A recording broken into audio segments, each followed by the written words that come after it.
Sports with Roc and Manuch with Jimmy B. Proudly sponsored by On Air Sports Marketing and is powered by the injury attorneys Lerner and Rowe. In Iraq and need a check? Make one call, that's all. 602-977-1900. And always online at lernerandrowe.com. Now time for Calling All Sports with Roc and Manuch with Jimmy B. Live Fox Sports 910. Good Thursday to you. Roc and Manuch, Jimmy B, and Shaq's out here at the Twin Peaks Tempe Marketplace. Welcome in for the next 3 hours. We will have Charlie Rago's going to come visit with us. He'll be here from 1:30 till 2. So if you're in the area and you want to get an autograph or a picture taken, I'm sure Charlie will. He would oblige. No problem at all. You have your Sharpies with you? Always. Absolutely. How many do you carry with you? Just one. I have makeup. Yeah. Yeah, I can see that. That Sharpie will last me a long time now. Yeah, it's periodic. Hey, Dan, hey, Manuch, can we get your autograph? Sure. Maybe 2 or 3 times a year, Roc. Give or take. Let's say send me cards in the mail. I'll sign them, send them back to whomever the folks back in Buffalo. A former Buffalo Bills quarterback? No, I just say Bills number 11. Oh, okay. I put 79 through 80. You should be able to put your number. Yeah. There's been 100 guys since you to 11. Yeah, you get. Shouldn't even put your 11 on there. Well, they see 11. They number 11. Just acknowledge I was number 11. You know, you got Trubisky is number 11 right now. So yeah, he's a carry it well. I hope. Jeez. Carry on, wayward son. So Charlie joins us this hour. In hour number 2, we'll have our underdog picks. We'll go out to Kansas State, talk to Stan Weber, the color analyst for the Cats, as they'll be in town for the Rate Bowl on Thursday, the 26th at Chase Field, taking on Rutgers. We'll also have an opportunity for you to challenge one of the Twin Peaks girls here at the Tempe Marketplace. And then in hour number 3, we'll start off with a pair of Suns tickets. And then we'll get into some Cardinal talk and a lot of college football talk today. There's a lot of stuff going on in the NIL and transfer portal. But the big news locally is Bradley Beal is a go tonight. So he will go, as they're finally going to get him back as they host Indiana Pacers. He's been kind of sidelined with a knee injury. Last couple games, he had swelling in his knee. They have won 2 in a row, 14-11 on the season. And they will get an opportunity to see him in action today. Also, something that needs to be mentioned, and it needs to be mentioned quite a bit today because I think it's pretty cool, is the Phoenix Suns have decided to create one of those value meals. If you've been to a Suns game, you would know that it is expensive as you know what to buy anything. And they have created a $2 value meal. Hot dogs that were once $9 are now $2. Wow. Water, Dasani, $2. Fountain soda, $2. Bag of chips normally $7, $2. How about some popcorn? $2. So the most affordable, family-friendly menu in the NBA. So I applaud them. Absolutely. A family of 4 used to spend about $98 on some hot dogs, water, and popcorn. Now they'll get that same meal for $24. So really cool that they are doing that. And hopefully people will be able to take advantage. You're still going to pay a lot for a ticket to get into a game. But, if you're going to do that 1 game a year, 2 games a year, this is an opportunity to at least not get so beat up on the price of food. Yeah, run that credit card up, that debit card. You know, the thing that, because a lot of folks, what we used to do, we'd go, when the kids were growing up, or Laura and I'd go to games, we'd go stop at a place outside, have dinner before, because buying all the particulars we wanted, it was, like you said, 50, 60, 70 bucks. So we figured, hey, let's just go eat somewhere in the area. Walk in there, we might get a couple drinks. That's about it. Even the drinks, that'll help satisfy with the food, that the drinks are still very expensive. So I think that's part of that, but I credit Matt Ishbia for doing that. Yeah, pretty cool. Some other basketball news. Last night, you had finally, you got to see an Arizona team have some success as Arizona smashed Samford 96-64 in Tucson. So they're now back at 500 and 5-5. Sanford, what did I say? You did. You're right. Sanford. Right. Yeah, you're right. We're just like Sanford. Did I say Stanford? No. You said Sanford. They'll host Central Michigan on Saturday. TCU back home tonight. They are hosting Chicago State. Look 6-4 after they lost Monday night at Louisiana Tech. And then for Arizona State, they'll visit UMass in the Basketball Hall of Fame Classic there in Massachusetts. They had a 6-game winning streak. But as we talked about throughout the week, all the teams fell on Saturday. They're coming off that loss to 6th-ranked Florida, so they're sitting pretty good right now at 8-2. Who's the most famous athlete that you know of here in the Valley that came out of Central Michigan? Dan Marley. That is absolutely And my correct. girlfriend. Yeah, I was just going to say. Your girlfriend? Yeah, she played basketball there. Oh, she did? Yeah. Okay. The second most So famous. she was more of a jock than you were. She used to tell me that she was playing the same time he was. Okay. So they'd been on some trips together, like like during like vacation breaks, Yeah. where you go and you carpool back Sure. to Traverse City or wherever Right. you're living. Yeah. And Jeff Marley is one of the owners over at the Trophy Bar. Right. So But she that was a real tough one. You got anything? You got Well, no, tougher I than just that? thought I would reference We that. all know. I didn't know that your girlfriend Phoenix- was a hooper, though. Phoenix. Can With she the can Chippewas. she outshoot you to this day, Rock? You Never, guys go never. low. I've never Challenged her? Never played basketball with her. No. Oh, really? And she was 3-point shooter. She No post clue. up. Could care less. You don't know anything about a game? Who cares? Want to challenge you for horse, Nope. pig, I care less. Mississippi? Nope.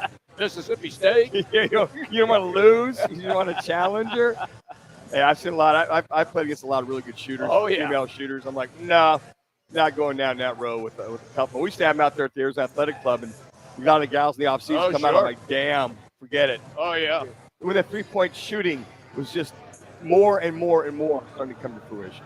But Dan Marley, our one of our famous Phoenix Sun, coming down there. Still, I guess he's out there golfing all the time and still got a few back issues. But Marley, Thunder Dan, Oh, the way he got up and down the court. There's before some he other had the big back names. issue. Dick Enberg went there. Yeah. Tim Mount. You didn't know, yeah. No, I knew Enberg went there. No, That's you the only didn't. other one I knew other than Oh, Then Marley. you would have brought He's it Why a didn't you up. offer it up? He's a broadcaster. Because what did I say? I said Oh, he's Milwaukee. locally. Here we go. I said in the There we go. valley, and you knew it was Marley. Okay, I yeah. knew Edberg. That's the only You other said guy who's I the know. most famous in the valley, Well, but why yeah, wouldn't you in offer the Dick valley. Enberg? He said, hey, Dick Enberg went there. I said, yeah, I know. Tim Allen, Don't Jeff know Daniels, that. Didn't know that. Terry O'Quinn. Who? Terry O'Quinn, you know. He's The a bald guy. You'd see him in a bunch of movies. Oh, yeah. Anyway, Okay. Central will be down at Tucson. So all you people that are Chippewas. you can drive down there. And let's move on to football. Staying down in Tucson, they got their quarterback, huh? Staying. Why Yeah. is he staying? Well, he's got a pretty good offer, and I think his dad likes the environment down there. His dad is close What's to the New York. offer? How do you know there's a pretty Well, good I'm offer? sure it's a good offer on the table. He's You can't go probably- on radio and say you got a pretty good offer, but you don't know what the offer is. Well, I would say this. Number one, in No, talking. finish this. Answer that question. Okay, I don't know what You're moonwalking. You're making fun of him No. moonwalking. It's a good number. I've How heard do it- you know that? I've talked to several people who have said it's a Give me a big range. $500,000 to $1 million. That's, Okay. that's way too much for him. Well, think? if Yes. he's the only quarterback they got, Jimmy. I know that, but wouldn't you hit the portal? Couldn't you find somebody better? Nah, Noah Look at Fafita. the He's, season that he had. well, he down won the bowl game stretch. 2 years ago. That's 2 A lot years of guys. ago. Okay, a lot of injured guys. Noah Fafita right now I'm just asking. is the main reason why they like Tucson. The family likes Tucson. They're committed, and the one thing the family said, look, once we commit to a school, we're going to stay there. He's a redshirt sophomore. Right. He's got 2 more years, so he likes the environment. He likes it down there.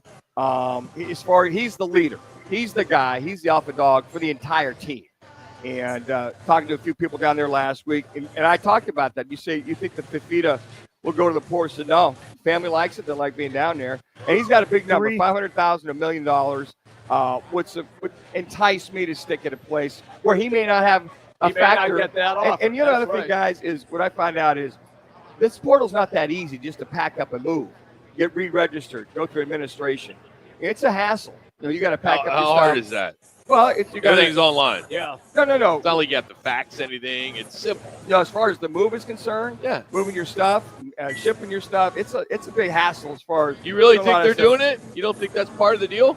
You don't think that, Dirk's moving is going to move all these guys? I'm telling you, it's not as easy as it sounds, Rock. It's not as hard as it Well, sounds. I will say this.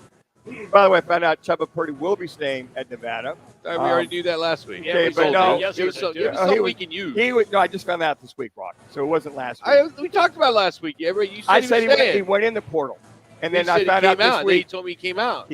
I said he went in the portal 2 weeks ago. I just found out on Monday night that he is staying. Man, there's some rumors out there, though. 'Cause I don't know. I was talking to a guy. I thought his name was Dan Manucci on Friday that said that Nope. he went in the portal but then came back out. No, I never said that. I said he's in the portal.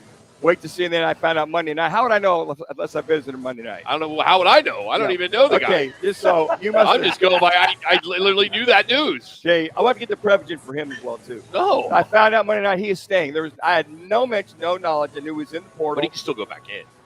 No, he's not going to do that now. Okay. Yeah, he's not because it's December 28th. It's too hard to move. Is that why? Yeah, boy, there's a lot of factors. So you got to. There's several factors involved. Manucci's Yeah. beating you up Yeah. on this No, show. he's not. I just Totally. ignore him. I'm up. I right now. ignore him. I'm I up 3-1. Yeah, you're not. So, but the one thing we talked about is for a lot of these guys, there's 130 quarterbacks in the transfer portal right now. They're trying to find somewhere for every one of them for them to get paid or not get paid. They don't all have to get paid to go to the portal. A lot of it's just to go somewhere where they're going to play. I think this deal with Diego Pavlia is really going to change the landscape of NCAA in the transfer portal because he just, got this injunction, that got waived. So he got himself another year of eligibility. He's arguing that his 2 seasons in junior college should not count against his NCAA eligibility because he couldn't make any money then. So he's saying he's going to, there's $1 million on the table that he could make if he could, play another year. Yes. And sure enough, so this is going to open up. Oh, wow.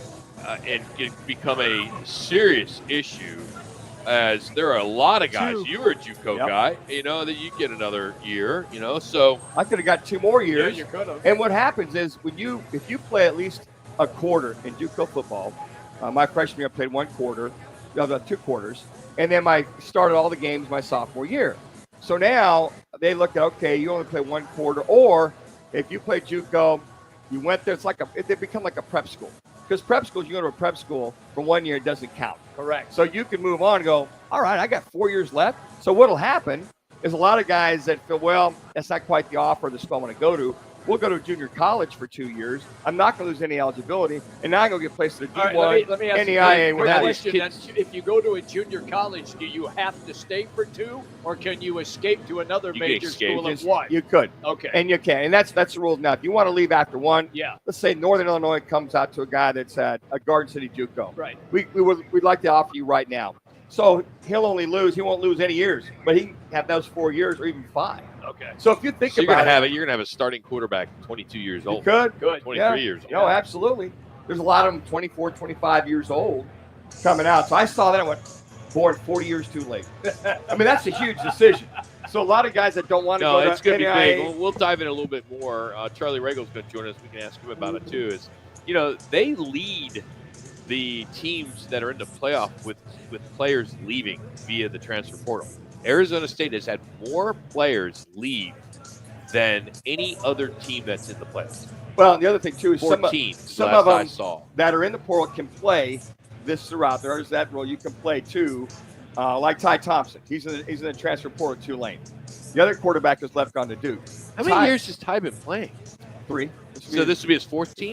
Fourth year. No, 4th year. So he's at Oregon You said for he's in 2. the transfer portal. Oregon for 2. Tulane. Okay. So in the portal, but Now he's going to go to a 3rd team. Well, he's going to start for Tulane in the bowl game. So you still have the opportunity. Even though he's in the portal? Yes. I didn't know that was the case. Yeah, you could play. You can still that's play. good to know. Yeah, you can still play. Really, a lot of guys can still play by being in the portal, and that's what What if you're Kenny said. What if you're a team that wants Ty Thompson? Is it Ty Thompson? Yes. And you're basically he hasn't signed with you yet.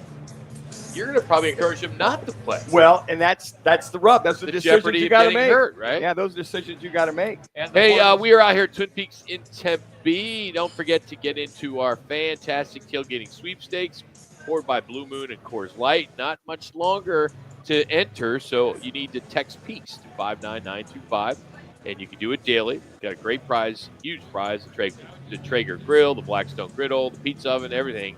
It's a huge, huge, huge deal. No purchase necessary. Again, just text Peaks to 59925. Standard message and data rates to apply. And it all starts here on Thursday as we're broadcasting from one of the 5 Twin Peaks locations. Today it's Tempe. Next, UNLV ran the best fake punt play of the season. Plus, an NFL coach goes on a rant. That's next at Roc and Manuch with Jimmy B. bet on a Monday night. You talked about it Friday. No, we did. I didn't know. All I said he's in the fourth. I didn't say he was not. But we're good. Thank you. You said he's Thanks, Corey. Yo, Lon. Thank you. Yeah, he just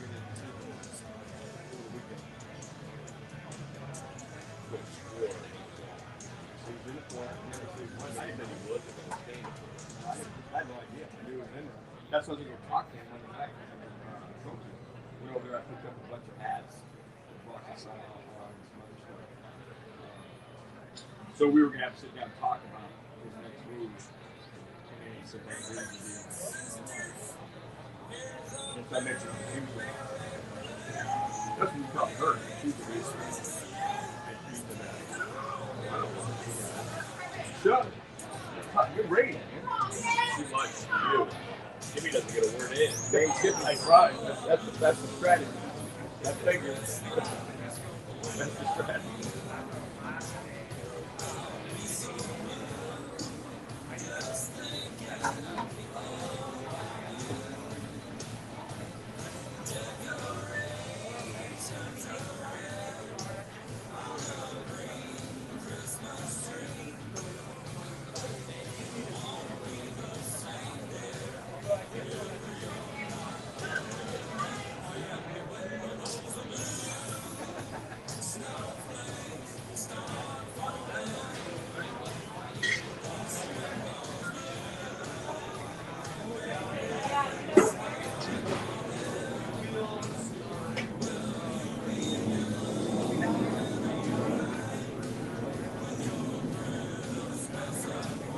Good job.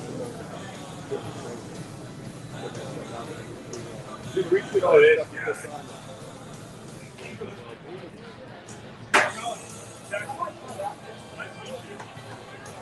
What's up, Coach? What's up, boys? My car may or may not have been able to just come over here on autopilot. What's up, Chuck? Take her off the phone for nothing. Oh, who are you telling? Good to see you, man. Busy workout trips for the boys. Oh,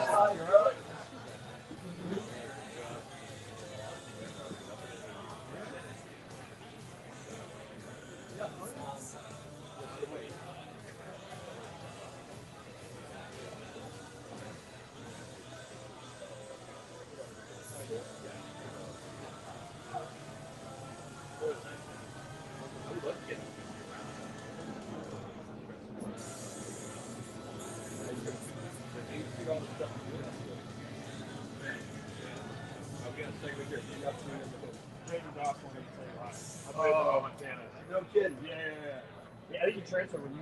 Yeah, he did. Yeah. I tried to get him to stay. I understand why he left. Yeah, exactly. Montana's a tough place to. Oh my God. Roc and Manuch. It's Jimmy B. Charlie Regal's going to join us here at the. I'm surprised he found it. I mean, I had no idea he knew where Twin Peaks Tempe Marketplace was. He mapped it out, Ron. He mapped it out.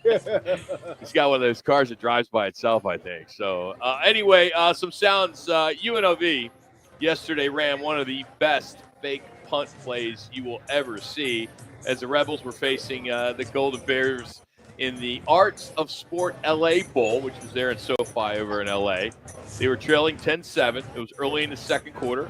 They had a 4th and 7 on the 39, on their own 39. They lined up for what seemed to be an obvious punt, but instead of kicking the ball, the punter, his name is Marshall Nichols, pulled the ball down for a fake. He did a two-handed jump pass to his teammate Cameron Oliver, who took it 52 yards down the left sideline. Here's how it all went down. Ball thrown a little bit high for Corey Thompson, but this is nice coverage on the part of Cam Sidney. Both of these teams have 17 interceptions. And how about a fake punt? The shovel pass. How good was that? Marshall Nichols, the punter, executes it perfectly.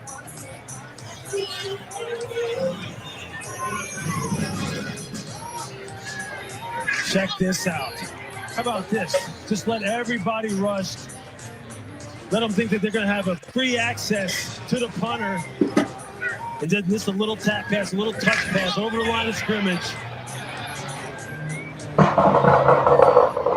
Yeah, nobody saw that coming. The play was very much like a screen. But, man, you had the fake there. It was incredibly well done, and Cal just completely faked out. A couple things that if you're rushing, you already notice. You usually have guys block you for half count. Then they got to stay there. Count 1,001, and then the punt goes off. Key was they all came, and the discipline for all the linemen, now the guys who were on the punt block, to stay there and allow that play to unfold. As that kid came around and just shot it to him. A lot of discipline, but for a team that's never seen that before, they're going to come get the punter. You know, one of the best fake punts in college football was LSU, where the holder has it and just flips it over his shoulder. That's a fake field goal. Fake field goal, that was. And then now for the fake punt, this is unbelievable because it reminded me of a Tim Tebow jump pass at the end zone. And it was just that two-handed push, and it worked to perfection. Some more sound. We'll go turn our attention to the National Football League as Tennessee Titans head coach Brian Callahan went on a full-blown rant after he was asked about his team being soft. Now, we'd have cut this up quite a bit because there was a lot of profanity in here, plenty of it, but here is his response to someone asking about the Titans being soft. Did you respond to that idea? I mean, you really want to get me going today? Yeah, I think, to be honest with you, I think it's complete and total bullshit, if you want my honest opinion. These guys are tough, man. They go after it every day. They play hard as hell. And there's at no point have we ever. This is a minute 55. This is a soft football. So feel free to jump in whenever you need to cut in. I'll podcast. Oh, that would even be a conversation. I mean, just because we don't win games doesn't mean it's soft. These guys play their ass off. They play hard. They play physical. You can ask any team that plays against us that when they come off the field, they know they played us. Yeah, that makes me relatively angry that would be some presumption. That means you just don't watch you don't do anything about it, that you don't know what you're talking about, you don't know what you're looking at. So I'm not going to stand for anybody calling this football team soft. I think that's bullshit. So if there's opinions out there that feel that way, then they don't know anything about NFL football. So I'd like you to walk in there and call one of these guys soft and see what happens. This is not a soft football team at all, mentally or physically. And I think one of the things mentally that's really been impressive about the team is that the way that they keep fighting through the way that this season has gone. They've not shown at any point that they're not up to the task. They come out every day and work. They have. I mean, you're gonna really get me going now. I mean, these guys come out here and they do everything possible to win games. And if there's any assumption anywhere that's outside of this building, again, we don't focus on all those things, but there's no possible explanation to say that this team is soft any way, shape, or form, mentally or physically. And the way that they go about their work it's insulting to me, to them, to everyone that works here. So I'm not that no chance ever in hell would I ever admit that to be the case, and neither would anybody in this locker room. So you can kind of shove that one right up your ass, to be honest. So. I love that. 2-minute rant and how he ended it. Shove that one right up here. You know what? I mean, I think that's great. I mean, they are 3-11. They're having a really bad season. They're making a quarterback change again this week. It's just been rough for the first-year coach. But it's kind of expected when you have a first-year coach. Well, and I think the other thing, too, is anytime that reporter, they look, is it his opinion? Is it what people are saying? That's one thing. If that's that reporter's opinion, own it. Then you got to go deal with it. Don't be good. If you're going to go talk to those players that you called them out soft or that coach, or did you say, hey, look, there's a lot of people saying, but that is, I don't blame Callahan for going off. That's an indictment on him, that team, and what you're saying is we just kind of go hang out during the game. So I don't mind him going off on that. But my only question is that your opinion, Mr. Reporter? If it is, own it. Or what is it? Where are you hearing people say there's something? Is that just scuttlebutt on the internet and social media? Where is that coming from? Otherwise, if it's come from you, shove it up your you-know-what type of thing. And good luck talking to those guys in the locker room. I've been in lots of locker rooms during interviews with players and coaches, and I have never seen a reporter. Manuch, was it, or Roc, was it a newspaper guy, a writer, or Doesn't does matter. it, Doesn't make a does it difference. say? It's a Well, no, reporter. it did. It did for me because the television and radio guys would never do that. And sometimes a scribe Who may be a columnist. who is a Yeah, columnist that makes sense. will take shots. Yeah, I agree with that wholeheartedly. Philly's not going to go after Jonathan Gannon. No, he's not. But you could see Bob McManaman, McManaman. the columnist for the #1 paper in town, press a little bit. Correct. I don't think Bobby would ever do that. No, but, no. But the key is like your point, Manuch. If you could back it up, Sure. and why if Callahan went back to him and said, "Hey, where do you see us being soft?" Give me an example, and then let him respond to that. If your opinion is we're soft, why is that? I want to know because I can guarantee those guys are fighting day in and day out. And to the reporters, as far the radio, TV guys, you're dealing with them almost every day. So I think you understand what's appropriate to ask and what's not appropriate. Anytime you call somebody soft, you're almost saying, "Well, looks like you guys are quitting out there." It's the same connotation, soft and quit. Hey, on this day, 107 years ago to 1917, the first hockey games, 2 hockey games were played in the NHL. 27 years ago, I've never seen the movie Titanic. Great You've movie, never Ron. seen it? Really? Why? You know what happens? Well, yeah. But it's all the stuff on board. Yeah, it's a that love. That's a chick supposedly flick. It's a great It's movie. a chick flick. Not necessarily. There's a lot of other things. There's a Well, lot of minutia that I have surrounds no the interest. romance Whatever. of that. Great movie. 26 years ago, President Clinton was impeached for I did perjury not have and sex with that woman, Miss Lewinsky. Yeah, he's a great dude, huh? Anyway, that's on this day. Hey, my 401k went through the roof with him in there. How do you have a 401k as a guy that's been in 100 different markets? What do you mean? You get them through banks. You don't stay long enough. I stay a few years. Then you go to the next Yeah. job. All right. Which 401k? The 25th one? Hey, college football playoff is set to begin tomorrow, and there's a lot of star power.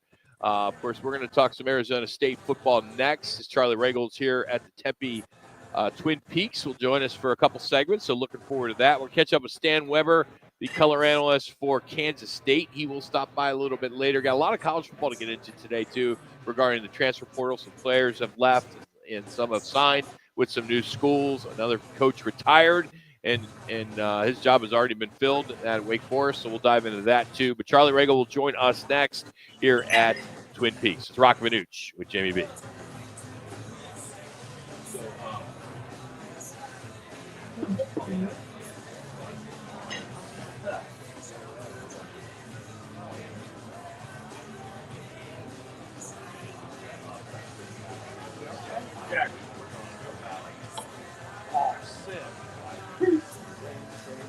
Mine would be the tiny pot. I would give you extra small. Yeah.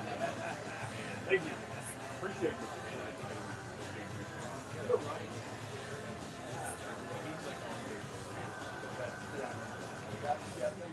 Extra small. That would be a boy small. Thank you. I know what I'm gonna be repping. There you go. I'll be repping. Working out. Yeah. Oh. I'll rep it. I'll go to the gym tomorrow and wear it. Awesome.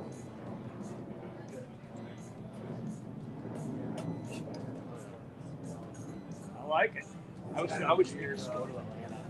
Let's go to Atlanta for the people. Yeah. You know what I mean? Trying to get the rust off. Just, been out for a couple of weeks. Got the whole day. So actually, we had a great practice. Kind of watching. That reporter. Yeah. Better have. Yeah. You better go to the coach and say, look, this is what I heard. Now he's saying, hey, are you guys? It looks like he's the best shot. Good luck.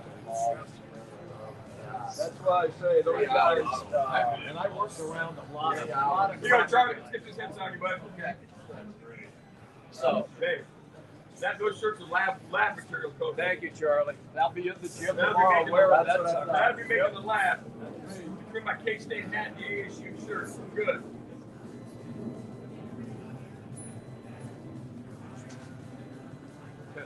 How you doing, Coach? You there? You there? Good. Okay. Yeah. How's that sound? Good. Catch up on a little rest in the meantime. That's what we were just saying. Like, it's kind of a funky deal. Yes, I have, but it's like trying to just do all like the dad stuff. Take my kids out. We went shopping for mom yesterday, and just little things. Not normalized. A little bit. My daughter finished up club softball. Just trying to spend some time with them, do Christmas stuff. But then you have to practice. Who we practicing for? Yeah, I know. Yeah, really. So it's kind of weird, in that regard. But it's good. I mean, Is there one team that stands out? Or would you say, wow, you see on tape, like Texas? Yeah. I hate no disrespect, but I picked them in August. I like them. You picked us on how good it sounded. No, but it's I mean, like they're good. They can run. That's kind of the thing. You look at them and you're like, ooh. But then they're in games where tight games that shouldn't be. Yeah. I mean, so we got a shot, but they got to go beat Clemson. Can you talk about transfer portal with guys on left? What team do you know what's going on? We could talk, yeah. It's like you guys have the most team players that have left the transfer portal that are from a team that's in the play. Yeah. 14. Yeah, that's what that means. There's nobody that you really lost. No, our starters are all coming back. That's like the guys that are in the portal are guys. What about a guy that's a kid from Clemson or whatever? When you watch, yeah. He's signed. Okay, we don't know. I think he is. On the south. They announced it on our. They announced him on our thing, right? If he's announced, we could talk about him. I think they announced him. Here you go, guys. Ghetto flashlight because you're important to me too. When your system needs attention.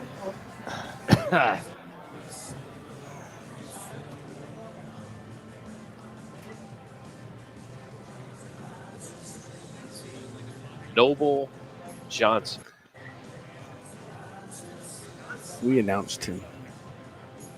Or is it Jalen Moss? Jalen Moss? He hasn't been announced. He hasn't, yet. okay. Noble did.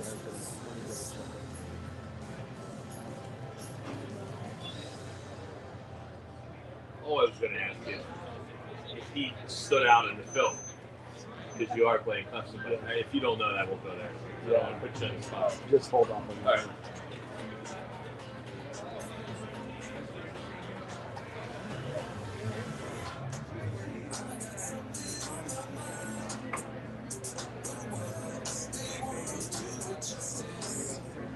Can you talk about the targeting call? Yeah. Okay.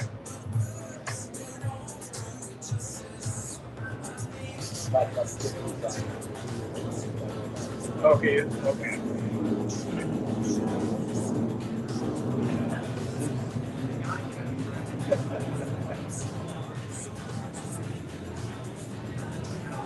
All right, Charlie Regal joins us live here at the Tempe Twin Peaks. Long overdue.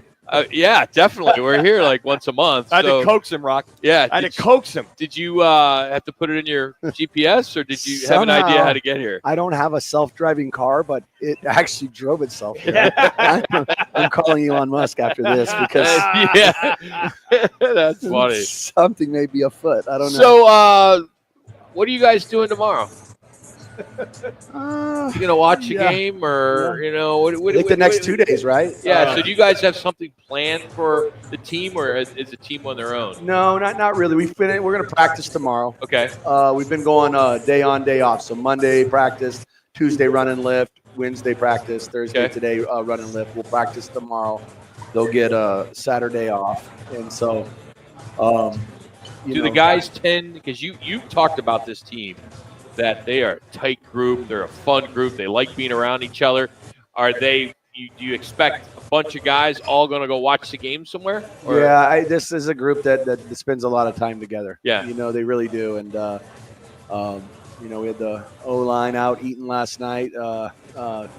killing bourbon and bones. So, Nice. this is a group though that would do something like that for Okay. sure. Yeah. Charlie, are you afraid at all that they'll get bored because they're doing the same process day after day? Is that a factor for the coaches? Or too much time on their hands? Yeah, I think it's a combination, right? When you have this amount of time off between games, I think that's always a concern when you're going week after week after week playing, and but I think we've put together a really good plan of, just as I mentioned, on off. We gave them some time off last week to go home. I thought Kenny did a real nice job with the leadership council and talking to them about how they wanted to structure the time off, and because obviously we'll find out Saturday who we play, right, and then obviously we'll go into an actual game planning mode for that specific team.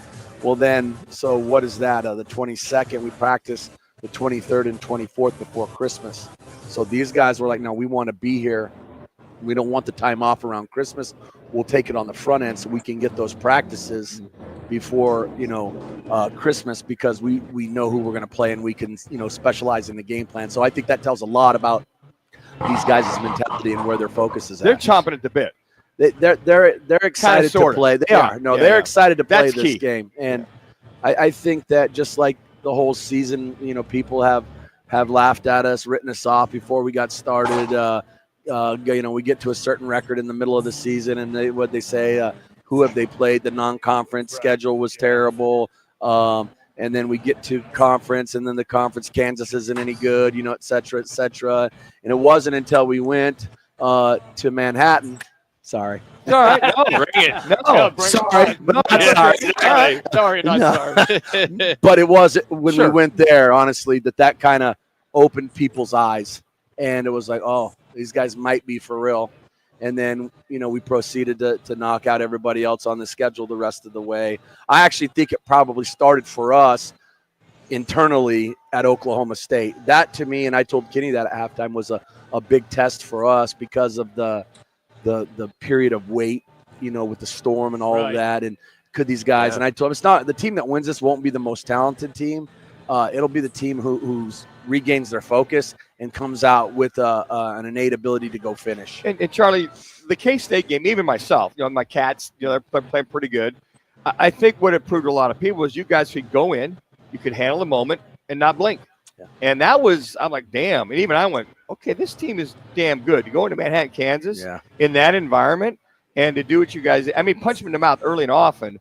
Even I went, okay, there's something special going on here. Now, could you maintain that, finish the year? No doubt. And I told you, I think that was one of the best environments that I've probably been in.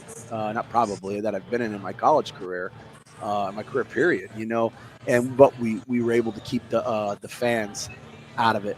They obviously, how it is. Sure. It's neat. And but we found ways to win too that were different than our typical ways of running the football, right? We ran it okay, but we didn't run it as good as we ran it in other games. And that's where, to me, kind of Jordan Tyson took that next step and elevated him, and Sam kind of elevated the throw game. And Coach Kleiman, I think, even mentioned after the game about how that's one of the, if not the best. Your tight end involvement, that play, that screenplay. Yes.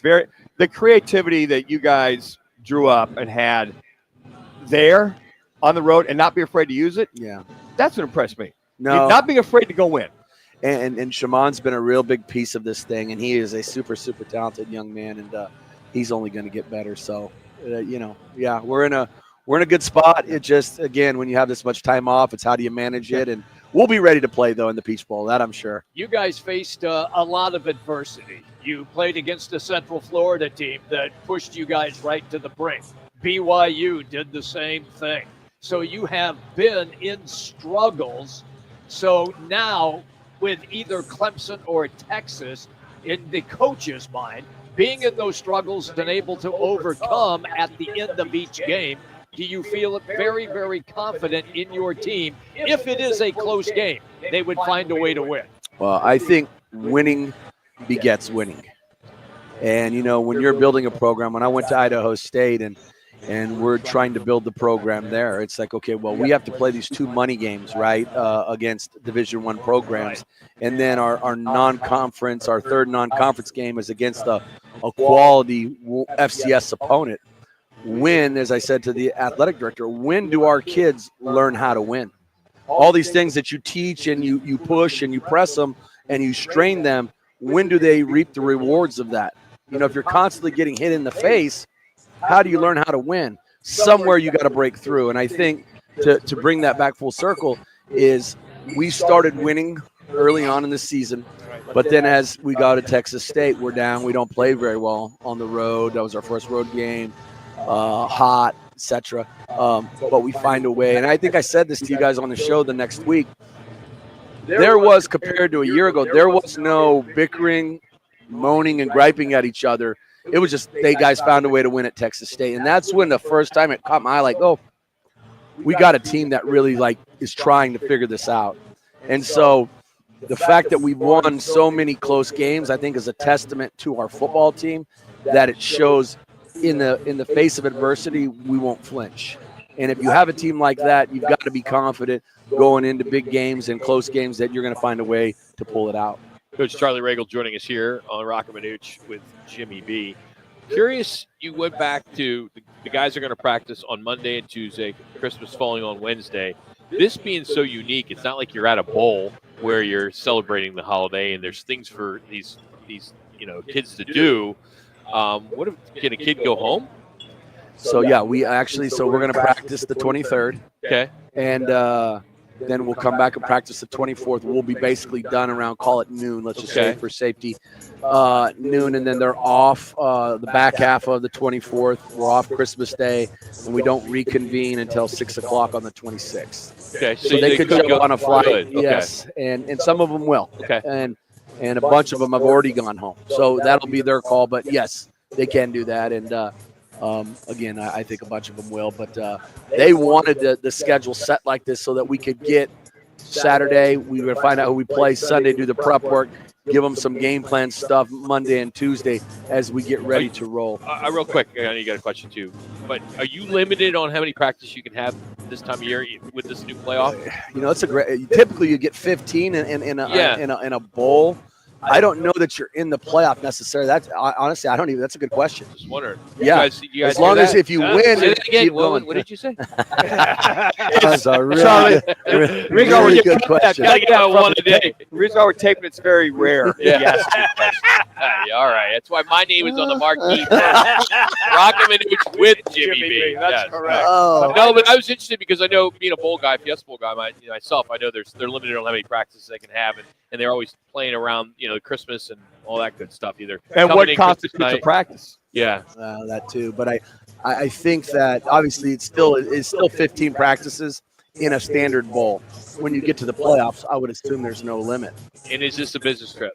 Oh, 100%. Yeah. 100%. Like this is, we're going up there to win a football game and go to the next round. My question is about the team itself, about your players. When you're around them and you don't know yet who you're going to play, Clemson or Texas, do the players discuss amongst themselves with the coaches being around? Yeah, I'd really like to play Clemson, or no, I really want to play Texas. Do you get that at all? Not yet. I really haven't heard much of that. I think right now guys come out and it's just about the work. We'll go back to do a bit more individual in practice to hone our skills. You start out with a lot of that right in camp and in the first few weeks of practice. And as the season goes, it's less indie. You get into more team stuff, game planning as the season evolves, right? And you shorten your practices. It's now kind of back to, hey, let's get back. Let's work on some things, kind of, come back to some basics, if you will. And really, we had a good spirited good against good practice and segments on Wednesday. And it was great energy and effort. And so I don't think that yet, because that game is to be determined.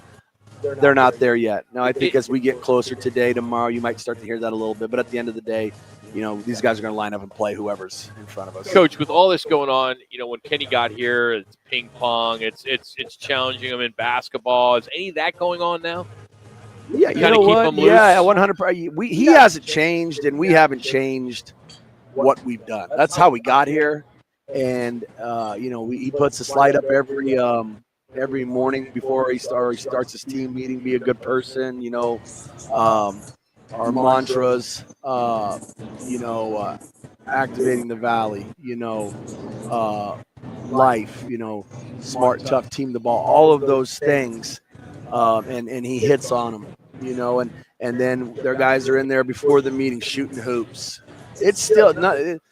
Honestly, you wouldn't even know we're in the playoffs if you walked into our building. And I told you guys that last or whatever it was too, when we were getting ready for. You wouldn't even know we were playing for the Big 12 championship, and I just think that's a testament how it's about our process. And somebody's, and I can't remember who said this to me, and I need to.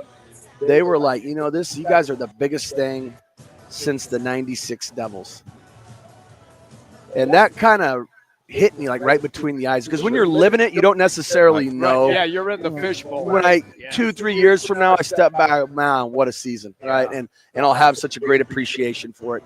But I came here, I just finished my junior year of college. I came out here, see family, Fiesta Bowl, do all the things that I normally did over the holidays. And I came down to Mill on New Year's Eve and hung out and had some fun. Yeah.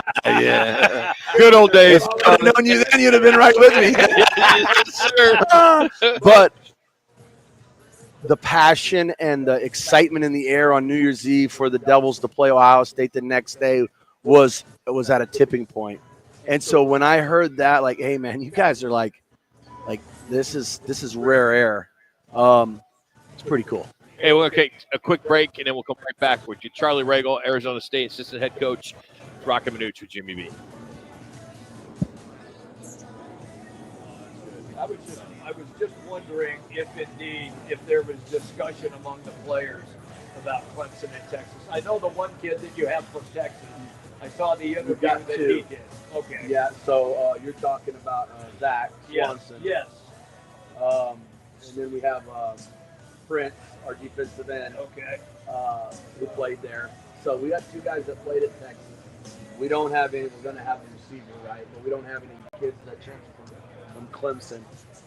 I think would there be an advantage to get like a playbook and keep transferring? I mean, if Clemson kids coming. Yeah, sure. You're not going to go record. Right. Why would you want to get 100%? I mean, any advantage you now, with what that is.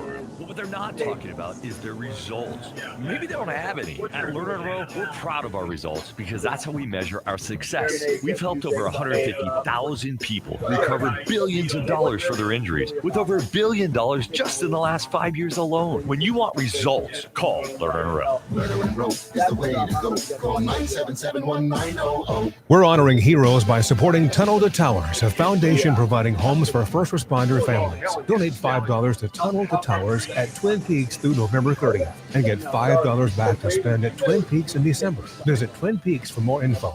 Valid at participating locations. Tease the season at Vans Golf Shops by Worldwide Golf for holiday specials this year, featuring the Ping G430 Max, SFT, and LST drivers, now $150 off. And from Bushnell, save on the Tour V6 and Tour V6 Shift Series Laser rangefinders. There's always gift cards in any amount for those special golfers on your list. Vans Golf Shops by Worldwide Golf, proudly serving golfers since 1963 and home of the legendary 90-day satisfaction guarantee.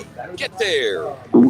Oh no, stomach issues again? Stomach issues? Who are you? Your pancreas. I could be the real reason for your diarrhea, gas, bloating, stomach pain, or loose oily stools. I thought it was my stomach. People often do, but any of these symptoms could mean having a condition, exocrine pancreatic insufficiency, or EPI. With EPI, the pancreas doesn't release enough enzymes to break down food, but EPI is manageable. Use the symptom checker on identifyepi.com and speak with your doctor. That's identifyepi.com. Sponsored by AbbVie. Getting quality employees to fill positions in your company is essential, but finding those people can be a major hassle unless you use ZipRecruiter. ZipRecruiter makes finding quality people a breeze. ZipRecruiter's advanced technology identifies candidates with the right skills, sends you great matches, then you can easily invite them to apply. 4 out of 5 employers who post on ZipRecruiter get a quality candidate within the first day. See for yourself.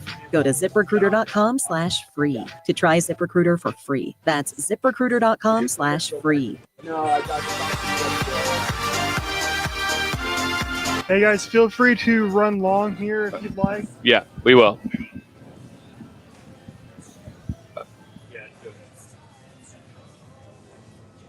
hanging out here at Twin Peaks Tempe. Charlie Regal joining us, getting ready for the Peach Bowl. Not sure who they're going to play, but we will find out here sooner than later Sounds on good, though. Saturday. Yeah, it does. Why not? Peach Bowl. So when will you go in? We're going to fly over there on the, what is that, the 29th? Okay. So I don't even know what the days are anymore. Yeah. But the 29th, we will travel over. Okay. These guys got to be pumped. They're excited. Do you have any say in your sideline gear? What you're going to be wearing and all that? Or is that all Kenny? It's all it's a shoot. It's on the sponsors. Let's be honest. Where's Hovek, right? Yeah, exactly. I got our equipment guy down there stressed out. He's like, yeah, we got to redo it. Man, I feel so bad for those guys. I got a question that it took place, and we discussed it earlier on the show, and we wanted to ask you, where a quarterback at Vandy got an extension. Diego. So that, Diego. Yes, very good player. And he can continue to play another year. So they said that his 2 years of JUCO ball will not count. Well, how will that change everything? And Troy, can I go retroactive for my 2 years of Mason Community? Get in line. Everybody's getting in line, right? The funny thing is actually I know his whole backstory because I'm from New Mexico. Yeah. He's from New Mexico. Yes. So he started off in Albuquerque, right? That's where he went to high school, and went to New Mexico Military Institute, which is the junior college, right? And did his 2 years there, and then his lone scholarship was to New Mexico State. All of that happened in over the COVID period of time, so he had the extra year. So he got the extra year to take him to Vanderbilt, where he went with Coach Kill, and he gets the they're figuring this thing out, right? These guys are getting money. My opinion, he's not going to play football after college. That's my opinion. Yeah. Okay. So how can we prolong this? Makes sense. And this is where you get into, in my opinion, a real slippery slope, because you're paying young people, and I'm all for, and I've said it on the show, I'm all for as they play, getting paid and taken care of. We've got to figure out a system, though, guys, because when I'm going to come back to this, but all of a sudden these guys are making these six-figure incomes, and it's awesome. But if that ends at 22, 23 years old and they do not go to the NFL, we're expecting them to go back into the workforce and start out. Maybe when you came out of college, you got a job making 80 or 90,000. It was like, oh man, I hit it. Absolutely. Yeah. And so these, it's just right now, in my opinion, it's setting things up for not a great finish. I was going to say, what's the end game eventually? Because I'd like to know how they ruled that the 2 years would not count. You weren't able to earn money, but the schools at the time, you weren't allowed to earn money at the time. Correct. So what supersedes what? Yeah, and that's where, and when you read the fine print, right, it's only his single, and it's an injunction, right? They didn't rule that it's free and clear. Carte blanche. Yeah, it's an injunction, which means there's going to be a process depending on how the NCAA plays this thing out. But you and I both know, everybody else now that played junior college football in that time frame is now lining up to say, hey, I want my piece of the pie too, which is understandable. So the genie's out of the bottle, and I don't know how we get him back in. We're never going to get him back in. Let's be clear on that. But I see this going to somewhat of a model of the NFL. It has to. 100%. It has to. I see player contracts. You're going to see salary cap? I believe so. Per position? I think it'll probably be like a team. Okay. And I think you're going to see the old school way of spring ball probably go by the wayside and go more to OTAs. This is just, again, all my opinion, but OTA type mentality of the NFL, because your rosters are reduced now from 120 to 105. I just think that's going to have a dramatic effect on it. It's going to be interesting. And then where does the school piece fall into this? Good point. Well, they're no longer student athletes. No. They're paid to play. And you're doing this stuff with the portal and the time frames, but yet the school calendars don't match up. Exactly. Yeah. That's the part I don't understand. They can't figure that part out. And that's where it's so. How much of it, when you're on the road recruiting, because you're recruiting all the time, what would you say the percentages of a parent actually caring about his kid getting an education to his parent getting $1 million? I'll tell you this, it's a lot less than it used to be. A lot less than it used to be. That's unfortunate. It is. And that's where I was going earlier and alluding to is, everybody, I get it. Everybody wants some money. I understand that. And college football has been good to me. I'm not sitting here acting like it hasn't, and that's why I'm a proponent. I'm never going to be a hypocrite and say that they shouldn't, but we have to have it. I saw something Nick Saban said, like, hey, you know what? In coaches' contracts, there's buyouts. If you want to go to another university, there's language in there based on, certain things. Maybe if you're going to go be a head coach, they let you out certain things. But if you're trying to make a lateral move per se, there's a buyout that you got to pay the university. So if you sign a contract, you want to play here at Arizona State, for example, and then all of a sudden a year later, you want to go and play at, TCU, just been there big sure, yeah. There's a buyout in that thing. Do you think that I think that's good? The way that Mike Lombardi's going to try to set stuff up at North Carolina might be a model for a lot of schools to follow. I mean, just kind of watch that from afar. If there's no gatekeeper from the NCAA, the way Lombardi and Bill Belichick set that up, because they want to set it up like you're talking about, that could be a model for a lot of schools. It's coming. I have obviously, we had some really successful guys on the staff at Chaparral, and Dave Ziegler, who was the GM for the Raiders and is now doing consulting for the Saints, and still getting paid by the Raiders. So he's just doing some consulting work right now. I think Darren Muji, is his assistant GM for the Broncos, has a chance eventually to end up being a GM. I've got several other guys, but I talk to these guys, and that's where I think you're seeing the college. The model is moving that way, where they're trying to hire GMs, a la Lombardi, and set it up that way. And I think that again just leads to what I just said. It is going the way of the NFL to a lesser degree. Don't you find it interesting now that when you were the head coach at Idaho State and then arrived at ASU, the different people that you now have on staff in charge of NIL, in charge of the portal, so that they can do a lot of that work and then funnel the information to you guys. All those analysts. Well, and I think, honestly, I think that was part of that was part of the reason why I chose to come here, because it makes it so hard when you play at those lower level schools, that that was so new, and it was kind of and it is evolving as we speak. But, when you lose a player like an Xavier Guillory to Arizona State, if I'm still at Idaho State, I have to replace that spot. But I am not replacing with equal or better value. I'm definitely replacing with lesser value, because if he was as good or better than X, he's playing at Arizona State, USC, Utah, where fill in the blank, right? So you're constantly having to replace your best players, and you're replacing them with a lesser caliber of player. So, and if you're a team that's sitting at the bottom of the league and trying to build a program, and then resources come into play, monetary value, what can you do to flip things? It makes it certainly a challenge. So with that going on, it's very difficult. I mean, the richer you get richer and the poorer you get poorer. That those super conferences are on the horizon closer, sooner rather than later, because you may have all those guys to that point that record will affect to the top 100 schools that can play for the playoff. 100%, that's where it's going. You know it, I know it, we all know it. You're going to have a league of, I don't know what that number is going to look like, and that's the elite of the elite, and this is what we're playing for. And then you're going to have everybody else. And over here, it's all relative. But these two kids aren't the same. Coach, great stuff. Thank you for coming down here. Appreciate you guys, as always. Good luck. Merry Christmas. Merry Beach Ball, Christmas. everything. We'll talk to you after that. You guys are the best. As always, appreciate you being part of the show. So Yeah. that's good stuff. That's Charlie Regal joining us here. Go Devils. Thanks to Crest Insurance Group, as they've been sponsoring the Charlie Regal Sun Devil Report. Crest Insurance Group offers personal, business, specialty insurance solutions for clients across all markets.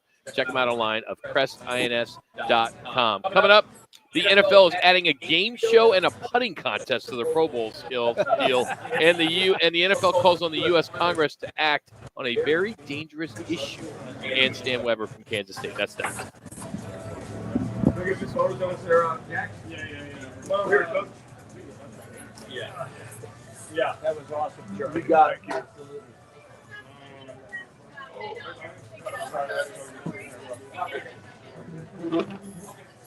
Go here, Coach.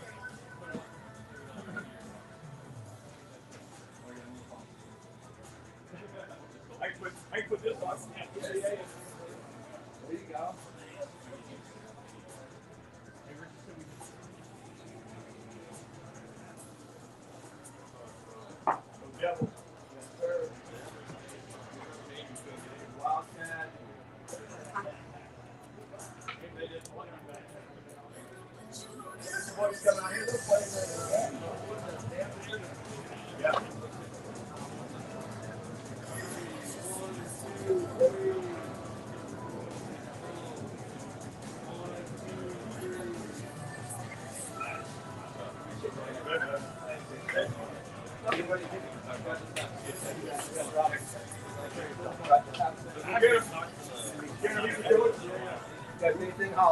You got it. Thanks, Charlie. Where I'm not going is back to the office. Smart I saw you at the beer. I was like, oh, hey, thanks for the love. Absolutely. Could head to the golf course. I got some buddies in town. I'm going to go meet them. There you Maybe go. have a couple more beers. And Styles offers end December 24th. Some exclusions apply. See store at bulls.com for details. When the sun goes down, Yep, I got you now. Rappy Law Group Studios.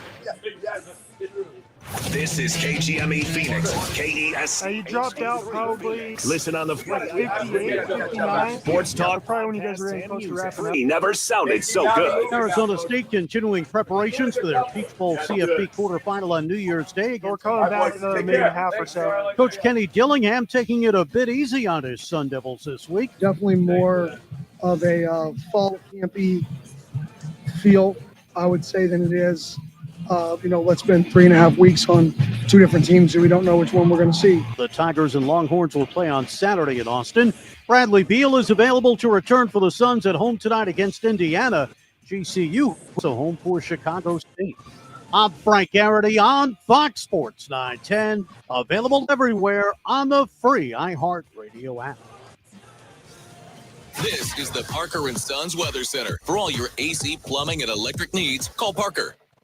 Unseasonably warm for your Thursday. Look for a high of 81 degrees, mostly sunny skies. And then tonight, temperatures dipping down to about 50 degrees, mostly clear skies in the overnight hours. For the Fox 10 weather experts, I'm Anita Roman. This report is sponsored by Lowe's. New deal. Gifts just dropped at Lowe's. Right now, get your choice of a Cobalt 2T standard or metric ratchet wrench. $50 savings. Valid 12/19 through 12/25. While supplies last. Selection varies by location. Roc and Manuch, All right, here we go. sponsored by On Air Sports Marketing.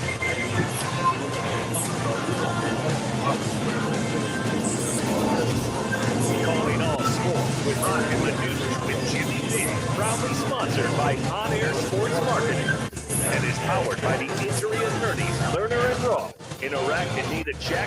Make one call. That's all. 602-977-1900. And always online at lernerandrow.com. Now time for Calling All Sports with Roc and Manuch. Jimmy B. on Fox Sports 910. Appreciate Charlie Regal joining us here at Twin Peaks in Tempe. We'll be here till 4 o'clock. Roc, Manuch, Jimmy B. We got Jax. We got Richie back at the iHeartRadio studios this hour. Our underdog picks, plus some controversy that has gone full circle that we dove into last Thursday, or excuse me, 2 Thursdays ago, where Jimmy got beat up a little bit. Now he's going to make you, Manuch, not me, of course, eat crow. Oh, really? Okay. Yeah, I know where you're going. You have that? Where are we going? Rick Pitino. Very good. I'm glad somebody preps for the show. Damn right. All right. Also, we'll need a contestant to challenge one of the girls here from Twin Peaks as well. We'll do that at 2:45. But let's get into some NFL news as the Pro Bowl. What a joke. They're adding a game show and a punting contest this year. They announced a full list of challenges, including a tug of war and dodgeball. Now, the games are going to take place at Central Florida, and there will be a 7-on-7 flag football game between the AFC and NFC on February 2nd.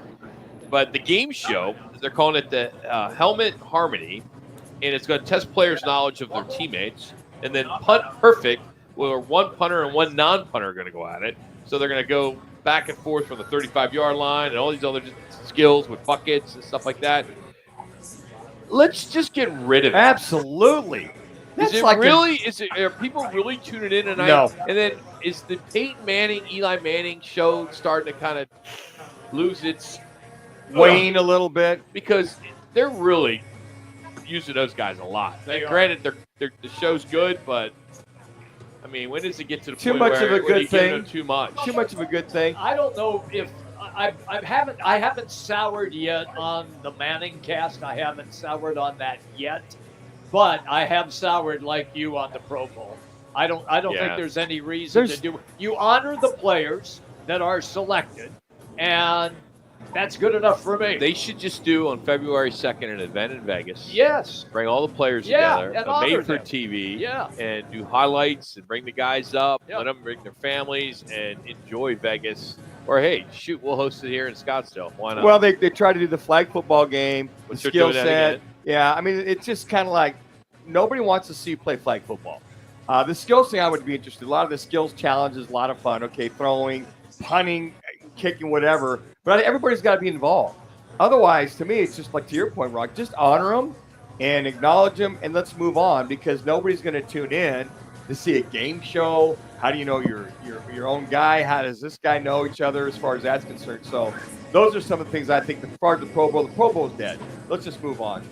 So, unless you're living in a cave, you've seen the stories about the drones in different parts of the country. And folks in New Jersey, they're basically losing sleep over it. Well, the NFL is dealing with it as well, as they have their own drone problem, and they've had it for a few years now. And according to Fox 5 in D.C., did you work there? No. Okay. The I worked in D.C., of course, but not you at did. Fox Yeah, 5. you worked in all 50 states. Pretty much. The NFL has made a public call to Congress to act on the increasing number of unauthorized drones that are making appearances at games.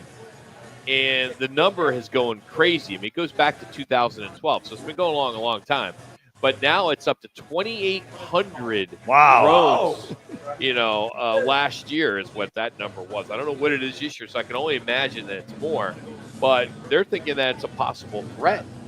You don't know what these drones can do.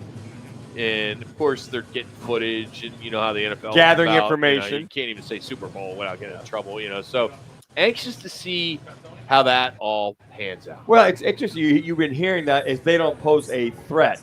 Well, define threat. Is stealing information, videotaping information. That's a threat. That's a threat. I would think that's a threat. They're not allowed to shoot them down, not allowed to shoot anything down within the city, so to speak. So their job, I would think the government, whomever, to try to track it down. Now, the other side of it is it's up to the city or the state government to handle that. So you see all these drones, it's like, okay, but can't you monitor? And they are trying to monitor where they're coming from. And they have made several arrests. And a lot of them have just been people within the city that have got drones up there. Then there's also the airspace thing. If you're in the airspace and you're flying them in and out, that's a threat. So they can arrest them and bust them. But I'm like, wow, this is complicated. If they're there and they're not supposed to be there, what can you do? The biggest, they're trying to track them. Whoever the owner is, and track it's conspiracy theories. It's such what BS. they're finding out. It's local people. No, the government's A lot of them involved are. in it. Come on, just don't be that naive. The government's involved in it. But if the government would just come out and say, "Hey, we're doing testing or we're doing something along those lines," there's nothing to see here. Everybody would be fine. I don't get the fact it. that the government can't answer questions on who they are, what they are, what they're doing. Even former Governor Christie in New Jersey was like, they were hovering over my house at 3 in the morning last week. And he's like, hey guys, why would you hover over my house?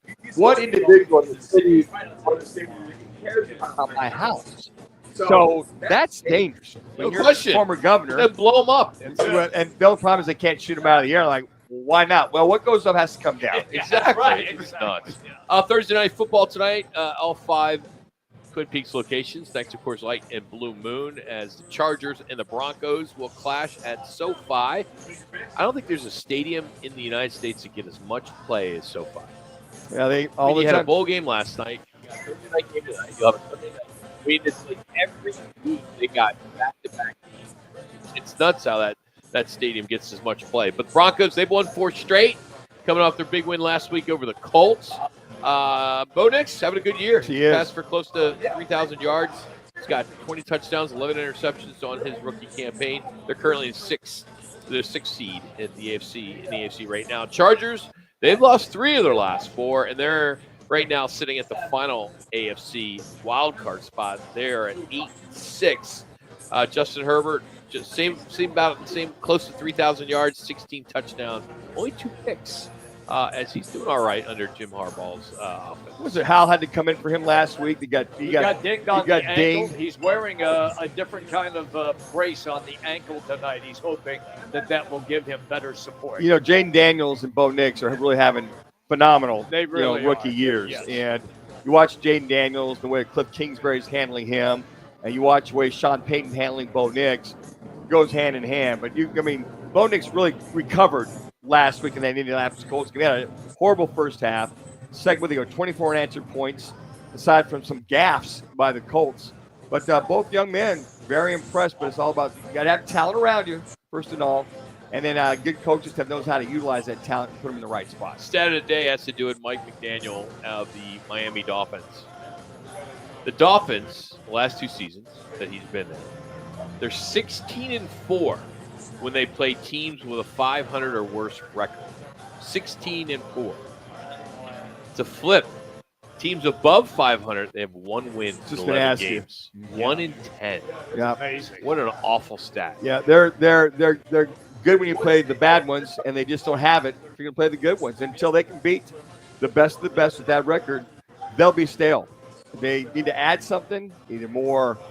They got the receiving core. Is it lineman? Is it defense? Or whatever. Are you still in on Tua at quarterback? You Absolutely. are? Okay. Yeah, he's an outstanding quarterback. All right. When he gets protection, he's got a receiving grade, very accurate.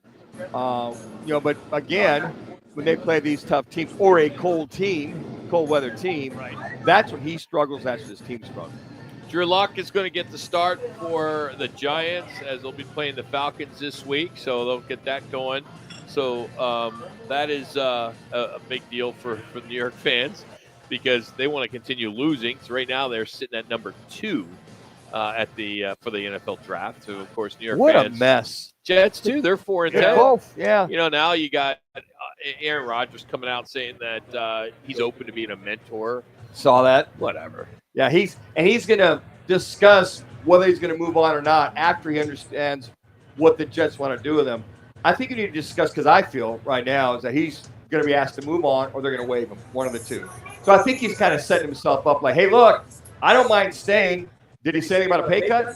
But I don't mind staying. I'll restructure my contract, and if you draft somebody, I'll be their mentor. They're not going to do that. He did restructure his contract, though, before the beginning of the season. So I don't know. Well, that's right, to get the Devontae Adams of the world. That's correct. Yeah. He did that. But I think that ship has sailed. I think Woody Johnson's enough's enough. For number one, is GM to bring him in, Devontae Adams, and a couple of his other guys. I think that he's going to retool. And, basically, Aaron, thanks for playing, but he's got to move on. He's just got to clean house. Speaking of the Falcons, Michael Penix Jr. probably saw that he's going to get the start. Funny story, he's a Costco ordering a hot dog, and he gets the phone call. Wonder if he finished the hot dog. I will say this. I think that's the wrong move. I really do. Why? Think that because it's a great move. Well, here's the thing. Give him some reps of anybody. Rock, they're still in the hunt for the playoffs. You want to put a rookie in there, and you're right there. You're only one game behind Tampa in the NFC South. And you're going to put a rookie in there. It's going to be deer in the headlights. And I know that Cousins has struggled, but he's been to the playoffs, been there and done that. I can guarantee you, those veterans in that locker room go, what are we doing? We got a chance to make the playoffs. You're playing the 2-12 Giants. I get it. I understand that. So you got to get some reps now. That's a game. If you imagine, every once in a while, the National Football League, the blind squirrel finds a nut. And you want this rookie to go in there and perform. It's still an NFL team, Rock. Well, you still got a guy who threw 4 interceptions last week. You would throw him in there? But why not? He got to live and die with that. He's your veteran. He's the veteran. Kiefer, veteran. Great, but veterans too, like you said, it goes up, does come down. Did you just say Jalen Daniels and Bo Nix are playing but here's really the thing. well? Yeah, they are. I get it. Yeah. But you see that here's a guy hasn't played 14 games. Those guys have been playing all preseason, all season. They've been getting reps. All of a sudden, you throw this kid into the fire, and you expect him to come out unsinged.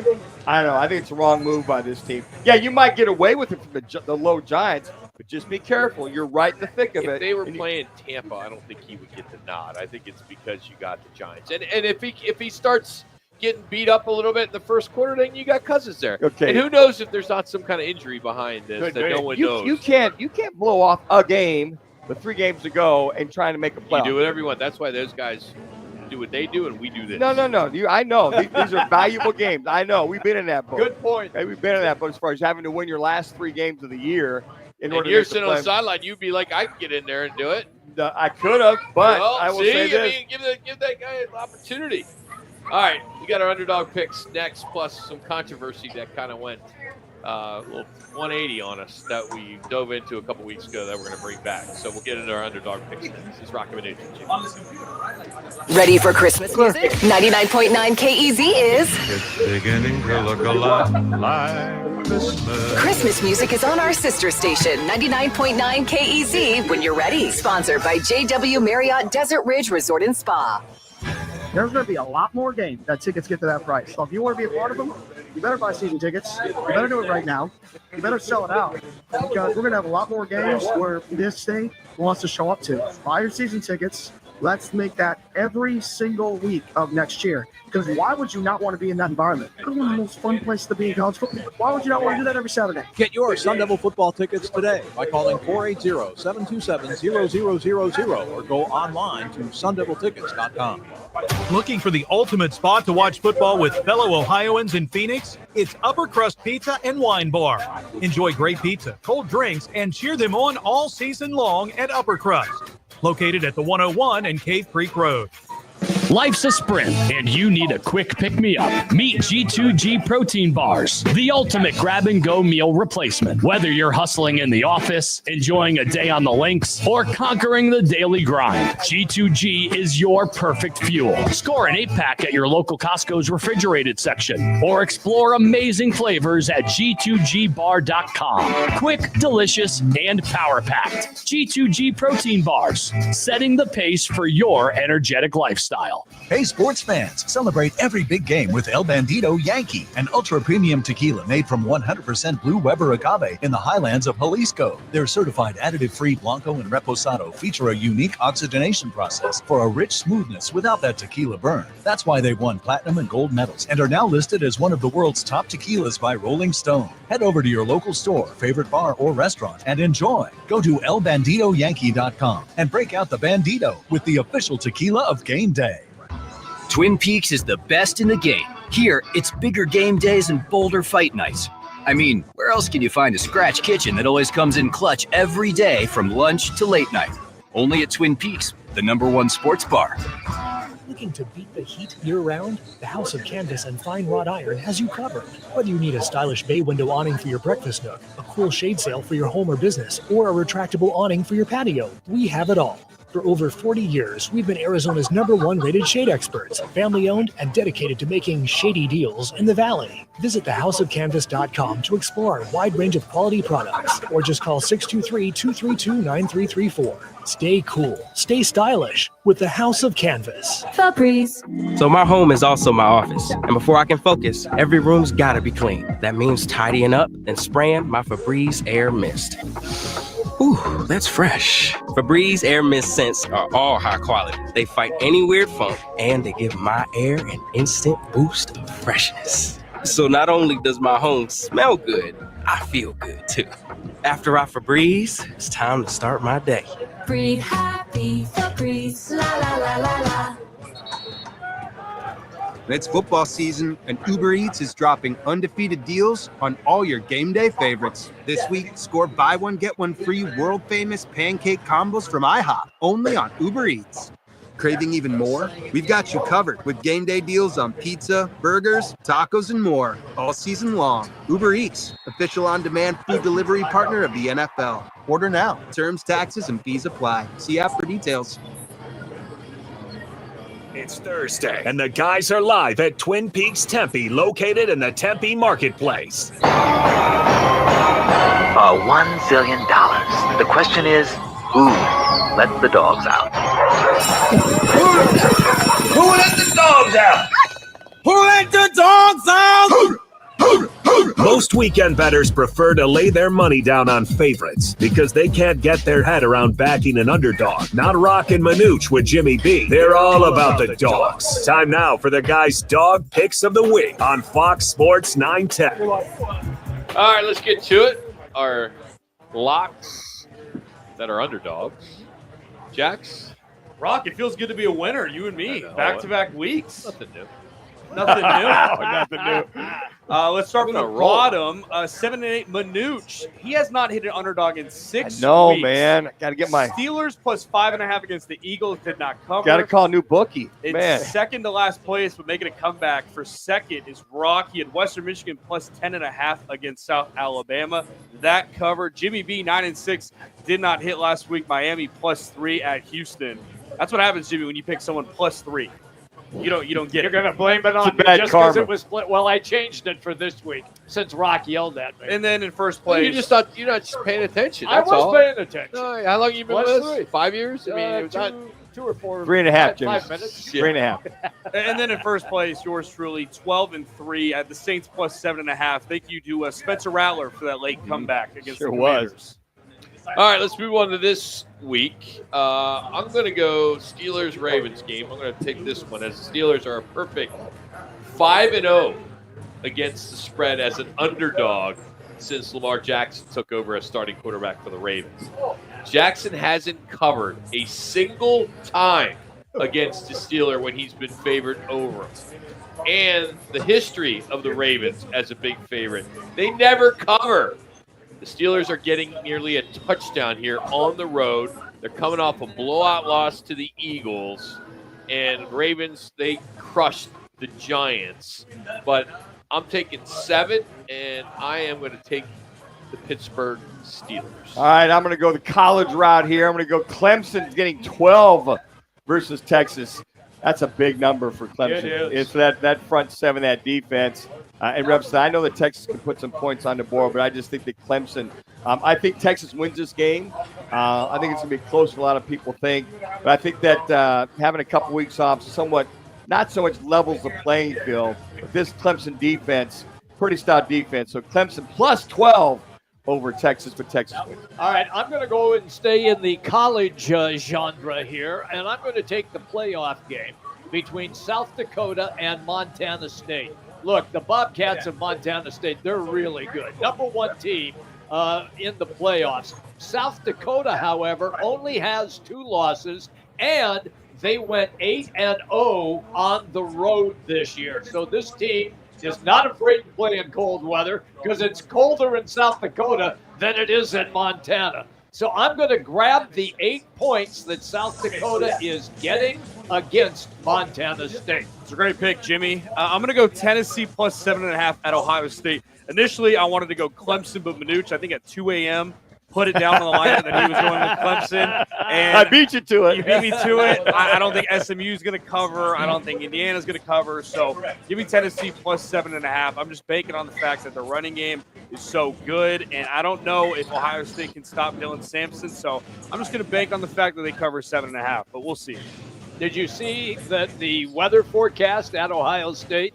13 degrees and snow flurries. That's not accurate. That's not accurate? No, look at it again. I saw that. Look at it again. Maybe at 2 in the morning. Oh, okay. But It's going to be gonna different for like game 28 to 30. Oh, it is. Okay. 11-mile-an-hour wind. Heat wave. Heat wave. Yeah. No, that's I not mean, bad. 28. No. Okay. Yeah, but different than 13. 13, I don't know yeah. where you got that at. Can confirm 25 degrees at kickoff. Okay. Weather back there. That'll be nice. Yeah, West and Northeast is going to get pummeled here this weekend, too. That's going to be for NFL, college rehab. We're going to catch up with Steve Hellwagen tomorrow from Bucknuts, Buckeye Nation, get a little scouting report on the Buckeyes, a little bit in this game that'll be happening on Saturday. So about 2 weeks ago, we had a nice discussion that basically took over the total show, all 3 hours, because Jimmy B would like to get rid of the handshake between teams after games in college sports. In college basketball. College basketball. Basketball only. And I hate to give him props, but the handshake line is what they call it. We all know it's a tradition. Has been on hold, has been put on suspension by Rick Pitino, the head coach at St. John's. For his team. For his team. Because he has said there's been multiple, this is a quote, multiple problems with the post-game handshake line. And he wants to refrain from his players participating. Now, he also went on to say, I certainly have great respect for coaches and teams, we play. But after witnessing the multiple problems with post-game handshakes line, we will take a page out of the NBA playbook and refrain. So that's one out of how many coaches in NCAA? He's the start. It will domino effect. It will. Like him or not, Rick Pitino has a lot of people that respect him. He does. Look, my point was on that. When it was put into college basketball, it was a contrived NCAA item that they thought that they should do. And my point is I never liked it. I thought that players were forced to do that. Manuch college football, there's no stinking handshake line after the game. You can walk across the field and shake the guy's hand, but you are not required to do that. So you can go back to the locker room if you wanted to. But in college basketball, they put that rule in. And I've never cared for it. I've always been a proponent of at the center jump circle, you can shake hands then, or you can shake hands before the game tips and then play the game. But I'm with Rick Pitino on this. I'm going to always disagree. It doesn't show the good sportsmanship. I disagree with what that. What are we showing? Whoa, Jim, let me talk, Jimmy. Aren't you showing Jimmy. No, aren't you showing good sportsmanship at the beginning of the game? Let me finish. I think that what young players need to see is that after a hard-fought game, you bury the hatchet, you go shake hands, it's good sport. That's what we need to teach our young guys with all the ill stuff we've got going on. I understand. NIL, all this crap that's going on. All these guys thinking that they're enabled is to go down there and handshake. Get your kids under control. If there's an issue with it, then go to the other team and say this guy and this guy. But I think it's part of the last bastion of sports, whether it be basketball, it be college basketball, high school, college, whatever it is, to shake that other player's hand. It was great playing against you. You bury it, you move on, and that's what we need. Now all of a sudden, if they get rid of it in college, all of a sudden the high school guys, they're not doing it. That's wrong, Jimmy. That's wrong. I disagree. Okay, totally. but did you play team sports? Yes. You did what? I played basketball and football. Okay, and then did you shake hands after your high school games? We always did. Football, we did not. No, I'm talking basketball. Oh, just basketball. Basketball, we always did. No, we always did. No, there was no requirement that I can remember. But the good sportsmanship, it's been 90 years. Well, good that's what I'm saying. Good sportsmanship has got to be Little League, high school, that's fine. college. That's fine. Has to be there. What if, Manuch, they circled up at midcourt before the game, said a prayer, because it's all about safety, right, of the players. Would you be okay with that? And not do the handshake? Well, game. That's before the game. Yeah. Okay. Yeah. It's the spirit after the game that you fought each other hard. You go over, shake the hand, no ill feelings, and you move on. That's the key. It's all well and good before, which is fine. But afterwards, you fought hard, you did this, you guys, hey man, it was hard fought, appreciate it, you played good, whatever. That's the whole concept of the handshake is bury the hatchet, no ill will, and we move on. I get it, Manuch. The problem has been, and not just this season, but in many past seasons, you have altercations in the handshake line.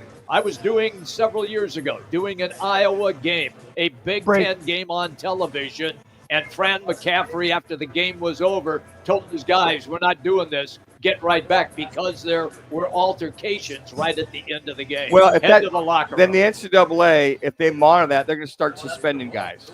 If that's in the handshake line, all right. They got other things to worry about. Yeah, I get it, Rock, but I mean, you want to keep this the sportsmanship incorporated. We can't pull it out of the game. It's not the point. It's after the competition. No, it's a good debate. I mean, it is a good debate. It's a good debate, so it could go either way.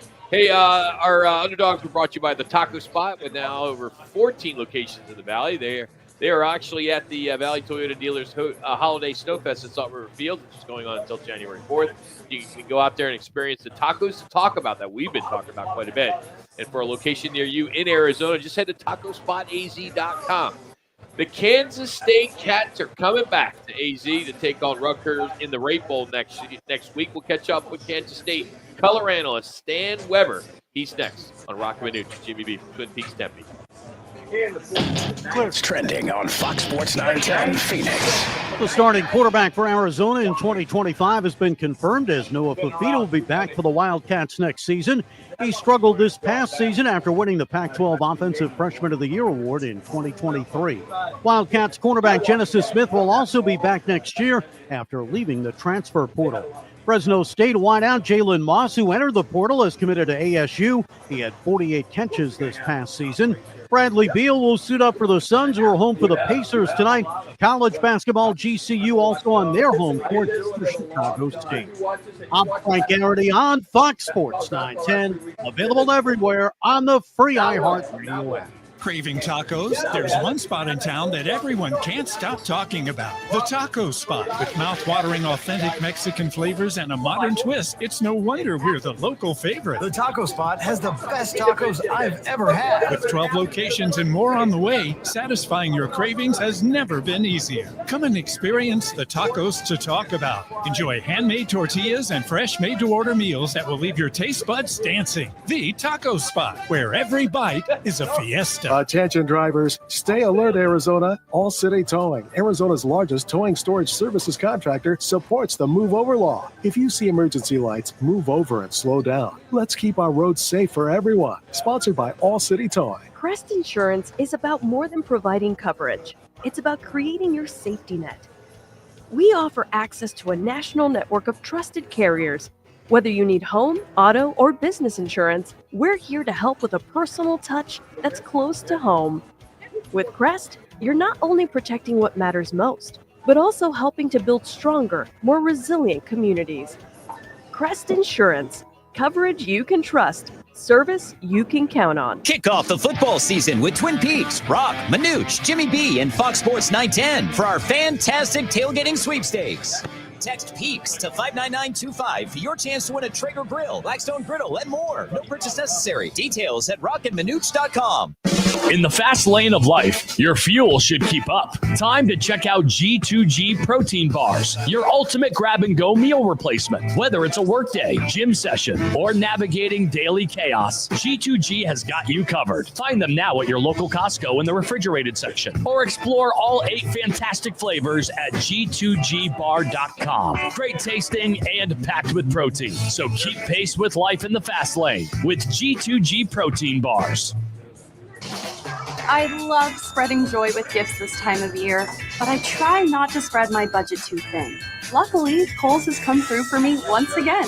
I just went and used a 25% off coupon to score so many for $20, like cozy pajamas and fleece, amazing gift sets, and beauty must-haves. So if you're looking to give more for less this season, get to Kohl's. Select styles, offers end December 24th. Some exclusions apply. See store at Kohl's.com for details. CEOs You Should Know gives you an opportunity to learn from some of the top business executives across Arizona and the country. Hi, it's Rich Barra. Come and join me by searching CEOs You Should Know Phoenix on your free iHeartRadio app. Progressive makes bundling easy and affordable. Get a multi-policy discount by combining your motorcycle, RV, boat, ATV, and more. All your protection in one place. Bundle and save at Progressive.com. That's Progressive.com. It's Thursday, and the guys are live at Twin Peaks Tempe, located in the Tempe Marketplace. You're live. All right, they're coming off an 8-4 regular season. Kansas State will be searching for the third straight year with 9 or more wins and maybe another bowl victory for them as they face Rutgers in the Great Bowl next week. And joining us now, Manuch's buddy and ours as well, Stan Weber joins us, K-State radio color analyst here on the Right to It guest line. Stan, it's the crew here. How you doing, buddy? Good to talk to you once again. Well, happy holidays, you guys. Thanks for having me again, and it's good to be going back to Arizona as a K-State football guy, so it'll be good to get to your area and play some football again. We've covered a lot of different stadiums, or baseball stadiums, football stadiums, and a lot of bowl games with a lot of different names, but it's always fun to go to Arizona. Well, we love you here. I'm part of the Fiesta Bowl committee for the past 25 years, and if we have an opportunity to bring Kansas State here for any of our bowls, we want you here because you folks like coming down here, so it's great. So it's great for our economy. So we appreciate that. I want to ask you, Stan, when it comes to the tale of two seasons, you guys started out 7-1. You got as high as 16 in the AP Top 25. The Colorado win was big. Beating KU is always big. But 1-3 in November. Can you pinpoint one or two things that could contribute to that fall? Well, one thing is it's going to be a little different than you might expect, because I'm not into excuses, but I think the team got a little worn down by the schedule and the travel that they had to endure in times of games and things like that. And even the different weather patterns. K-State went on the road in non-conference to New Orleans and played in the humidity against Tulane. Have you heard of those guys? They're pretty good. So K-State had to go there. They got the work done and won a ball game. Then later in the year, they had to go back and do it again in Houston. They had to go to the mountains to Colorado. They had to go the same to BYU. And then some of these kickoffs, 9:30 at night at BYU was a game where K-State played better than BYU and had 2 field goals. Could have been 14-0, but instead it was 6-0. And then BYU took advantage of K-State turnovers. You heard that story. That was their only loss early. They got off to a good start.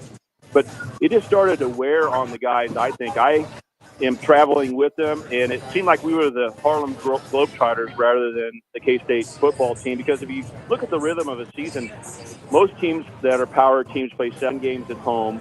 You might play a road game. It's pretty close by, like at KU or something like that, hardly any travel. And you play your games, and you roll along, and it feels like you get a real great feeling at home. Guys, we never got that. We were getting it home at 4 in the morning, 2 in the morning.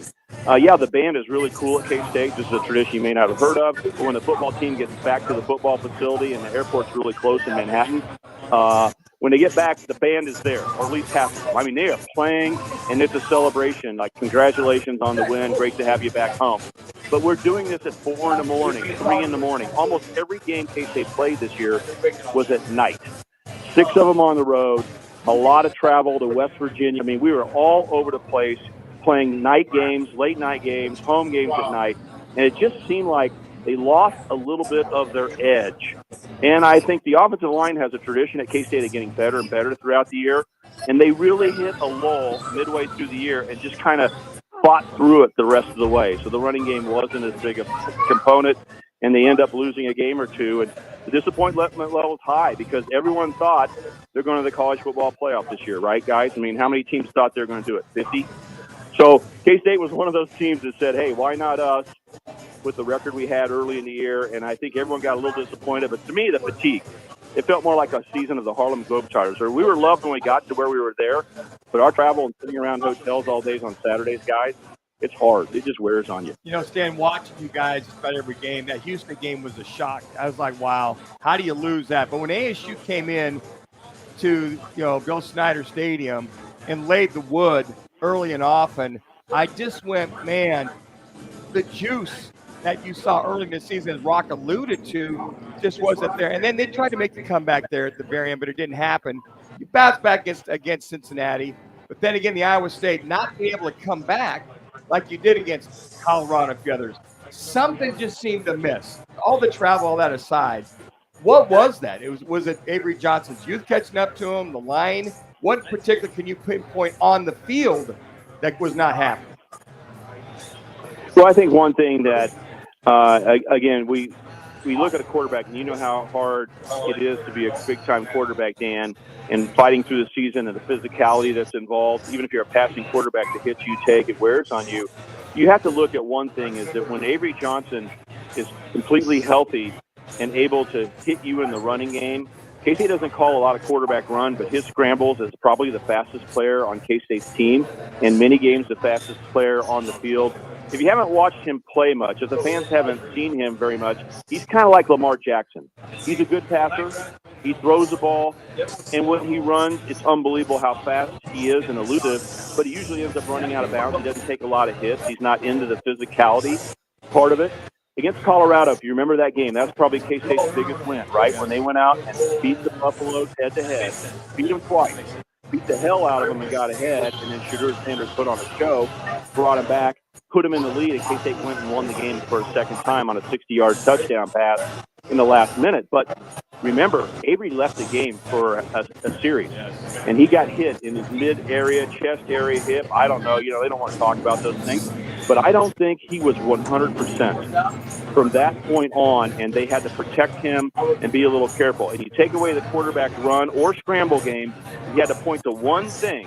That's probably the slight differential. And I don't want to disrespect Arizona State because I know you got a lot of Arizona State fans listening. They play great football, okay? It's not just that K-State didn't do this or didn't do that. They played a great football team that was hitting on all cylinders. So credit Arizona State. Love the way they play. And they just beat K-State. But the Wildcats, ever since the Colorado game, Avery wasn't able to run quite as much. So I want to see the bowl game and see, is he ready to roll again? And does that really add to the K-State offense and make it the better team that you saw earlier in the year? Stan, I want to follow up with what you were talking about when you said you guys felt like the Globetrotters, going all over the place. Because you played a lot of night games, would you consider that to be very good because the television networks considered you guys to be a top contending team? And does that just come with you being a top contending team, which is why you played so many night games? Well, you said it very well, that's kind of a privilege, right? Yes, if you take it the right way. Yeah. Hey, I'm right here in Kansas City. Manhattan's 2 hours down the road, but I live in Kansas City. So I'm not in Manhattan. I'm in the big city here where the Kansas City Chiefs are. And guess what? They're playing 3 games in 11 days, okay? They played last Sunday. They're playing this Saturday. They're playing Christmas Day. They played Friday after Thanksgiving. The Chiefs are featured everywhere, and their schedule is daunting. They play 6 of the 7 days of the week this year in an NFL regular season. So I know exactly what you're talking about. So you should really understand that and say, hey, thank you that we're respected at that level. But that doesn't mean that it's easy. And I think one of the reasons why it's happening, guys, is something that may not be as effect to you, but it's the difference for us, okay? I'm not whining. It's a transition period. With the Pac-12 blowing up the way they did, it appears that ESPN has said, let's slot these games in the Big 12 into that time slot that's kind of Pac-12 at night. 9:30 Central Time kickoff, 9 o'clock Central Time, 8 o'clock, 8:30 Mountain Time kickoff. That was kind of a featured slot for Big 12 teams this last year, and K-State got their chance to be a part of it a number of times. Although it's a privilege and pretty great for the ratings on the West Coast and decent for the Central Time Zone, you don't have other games battling you, we're just not used to that. So it was not helpful at all to have our body clocks when you're on the road sitting in a hotel that you've arrived at 2 o'clock in the afternoon, 3 o'clock in the afternoon on Friday, and it is 6 o'clock our body clock times, and we're just thinking about going to the stadium and playing at 9 or 9:30, and then getting back home at 4 o'clock in the morning and try to gear up the next week. We're just not used to it. I mean, it is pretty cool when you step back, but I just wonder, like Colorado, they play almost every game at night as well, and it's the same feature. So you guys, the people in Arizona are probably more used to this being involved in the Pac-12. We're just not. We usually have like 3 kicks at 6, 3 kicks at 11, a few at 3 and 2:30. Just the grind of always landing back home in the middle of the night and get ready for the next week. I think it wore on us. I think we felt more like the Globetrotters than we did, and maybe that'll change next year. We got to take your attitude. At least you're not going to be playing at 8:30 at the Rate Bowl. You kick off at 3:30. This year, they moved it back to 3:30. Remember how it used to be late when you played UCLA a few years ago and Josh Rosen did not play? Oh, absolutely. It was like a 9 o'clock kick or something. It got delayed because the game before That's went late. right. Yeah, That's that right. was brutal. So you'll be playing at a normal Yeah, time. the one thing you December guys know 26th. about, one thing you know about K-State, the reason why you love your economy, the way these fans love to party and the way we travel, it is off the charts, okay? And everyone asks, like, what's the best kickoff time? And I can tell you, it's the easiest question ever. Anytime between 2 and 3 o'clock, okay? Because then the fans can gear up, get going, have a nice meal, and start drinking and having fun and getting ready for the ball game. And they will, and on Friday night, the night before the game normally and all that, and all the way to game day, you give us a 2 to 3 o'clock kickoff, and our fans had the greatest day ever. and they help us win. We usually win. So, yeah, I'm super excited about a more traditional kickoff in mid-afternoon, and the K-State fans that make it down to Arizona are going to relish in this because we haven't had that this year, guys. We have had night game after night game after night game. Well, Stan, we'll see you on the 26th, so we'll see you at the game. Thanks so much for joining us. We appreciate you, and bring them all down here. I'd like to see a lot of purple down here as Rutgers, I don't know how well they're going to travel, but I'm sure it'll be a domination by the Wildcat fans. Well, hopefully we play well, play fast, and show out like we have at Arizona and make Dan Manucci proud. So a lot of really nice spirals, okay? Yeah, hey, that was a Dan Manucci. That was a Dan Manucci spiral. There's a show that I do in Kansas City on the biggest talk show, the biggest 50,000-watt station here, and they say, when he introduced me, and can still throw a tight spiral when called upon. And I just chuckled. Me compared to Dan, mine's a loose spiral. Dan is a tight spiral. I don't know, Stan. We're trying to get him to do the coin flip for that game, but we don't know if he can handle that. So we're working on it. But hey, good stuff, Dan. But I'll say this: I got to say, I take the hit. I'll run and take the hits better than Dan. I'll give you that. That's awesome, Stan Weber. Appreciate you. Thank you, Stan. We'll see you next week. That's Dan Weber. Okay, see you guys. Color analyst. Again, on the flip side, Rutgers, they finished their regular season winning 3 of their final 4 games. They won at Maryland. They won at Michigan State. Their big win this year was home against Washington and at Virginia Tech. So some wins for Scarlet Knights. They're looking at consecutive bowl victories for the first time since 2006 to 2009. It's been a long time. So we'll get into that I'm sure next week. But next, we will catch up with you. We need a contestant to challenge one of the beautiful girls here at the Tempe location. It's called Peaks Picks. It's courtesy of Blue Moon and Coors Light. 5th caller at 602-260-9191. 260-9191. That's next, right here on Roc and Manuch with Jimmy B. Join the team, the largest towing company in the state, All City Towing. We're hiring dispatchers, call takers, lot attendants, drivers, and customer service personnel. Enjoy benefits like the state's most advanced towing equipment, set work schedules, a healthy 401k, employer match, health benefits, employer-paid life insurance, and a monthly fuel allowance. Ready to take your career to the next level? Visit us at allcitytowing.com.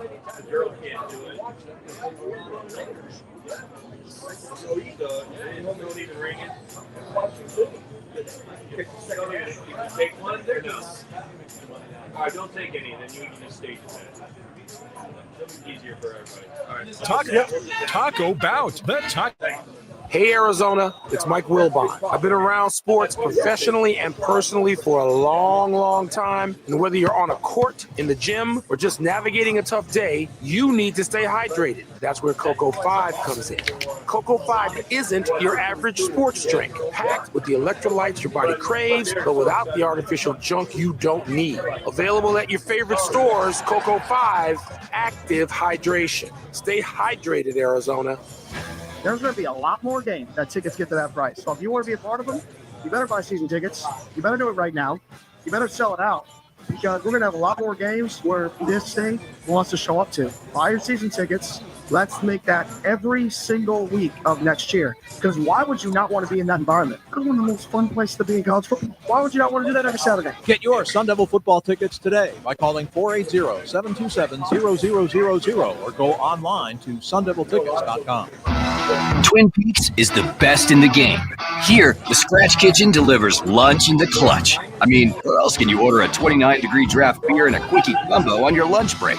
Only at Twin Peaks, the #1 sports bar. Hey, sports fans, celebrate every big game with El Bandito Yankee, an ultra-premium tequila made from 100% Blue Weber agave in the highlands of Jalisco. Their certified additive-free Blanco and Reposado feature a unique oxygenation process for a rich smoothness without that tequila burn. That's why they've won platinum and gold medals and are now listed as one of the world's top tequilas by Rolling Stone. Head over to your local store, favorite bar, or restaurant and enjoy. Go to elbanditoyankee.com and break out the Bandito with the official tequila of game day. Oh no, stomach issues again? Stomach issues? Who are you? Your pancreas. I could be the real reason for your diarrhea, gas, bloating, stomach pain, or loose oily stools. I thought it was my stomach. People often do, but any of these symptoms could mean having a condition called exocrine pancreatic insufficiency, or EPI. With EPI, the pancreas doesn't release enough enzymes to break down food, but EPI is manageable. Use the symptom checker on identifyepi.com and speak with your doctor. That's identifyepi.com. Sponsored by AbbVie. Gettle Air Conditioning is contractor license 282081. Gettle Air Conditioning is always open on Christmas Day because one Christmas I got a brand new Stingray bike, the orange peeler. It had a banana seat and stick shift and shock absorbers and a tiny little wheel in front. It was magnificent. All I wanted to do was ride it up and down the street and shout real loud so all the other kids would see me. But just then, the phone rang. My dad said, "Kenny, we have a neighbor without any heat. We need to go right now." We fixed 3 systems that day, and I saw 3 very happy families shake my father's hand and thank him for coming to the rescue. And all 3 of those families gave me a piece of pie.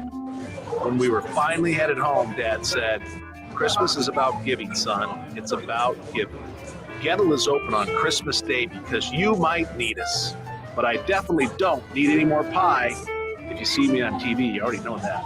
Gettle, Goettl. It'll keep you cool, but it's hard to spell. Getting quality employees to fill positions in your company is essential, but finding those people can be a major hassle unless you use ZipRecruiter. ZipRecruiter makes finding quality people a breeze. ZipRecruiter's advanced technology identifies candidates with the right skills, sends you great matches, then you can easily invite them to apply. 4 out of 5 employers who post on ZipRecruiter get a quality candidate within the first day. See for yourself. Go to ZipRecruiter.com/free to try ZipRecruiter for free. That's ZipRecruiter.com/free. It's Thursday, and the guys are live at Twin Peaks Tempe, located in the Tempe Marketplace. Time for Peaks Picks, your weekly chance to win a $50 Twin Peaks man card by outscoring one of the beautiful Twin Peaks girls. Twin Peaks, the ultimate sports lodge and home of the 29-degree man-sized drafts. Twin Peaks, the best views in the game. Open in Scottsdale, Phoenix, Tempe, Glendale, and Deer Valley. All right, we do it every week. We've been doing it for a few years now. It's called Peaks Picks. Today, brought to you by Blue Moon and Coors Light. Also, let you know we got a couple ongoing contests. The Fan Pick'em, fanpick'em.com, where you just do the picks.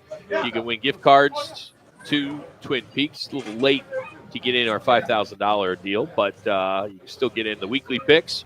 And then, of course, it's our contest for the grand prize, which is the Traeger grill, the Blackstone griddle, the pizza oven, the cornhole set, the portable beer pong table, the projector, the cooler, the cases of Cocoa 5, the Twin Peaks gift card, the Wild Gear tumblers, all of that will be given away here sooner than later. So all you got to do is just text Peaks to 59925. That's Peaks to 59925. Standard message and data rates do apply.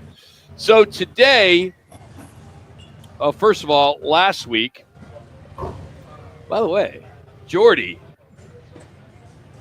The report? You're not going to like the report. Oh, dude. No. Really? I teed it up. I mean, I had the longer tee. You were all set. Let's just say I reached out and we're still waiting for a response. She ghosted you. Oh boy. Yeah. Oh, I'm sorry. Well, there's always another day.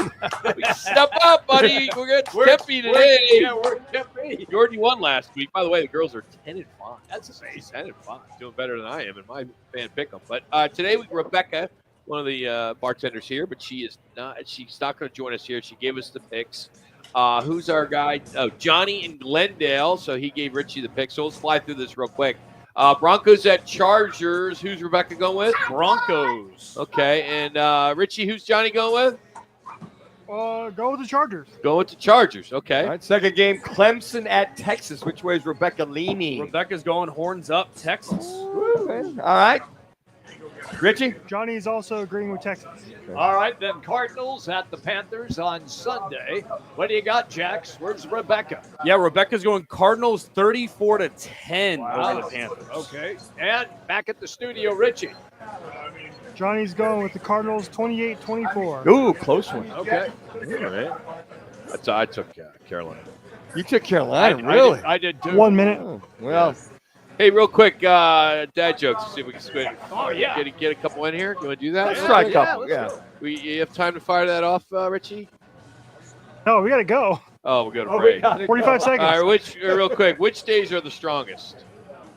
Every day. Saturday and Sunday. The rest are weekdays. Oh, I get it. Okay. What does a baby computer call his father? Data. Good. Hey, I ordered a chicken and an egg from Amazon. I'll let you know. Hour number 3 is next. It's Roc and Manuch with Jimmy B. Clear. Roc and Manuch with Jimmy B has been sponsored by On Air Sports Marketing.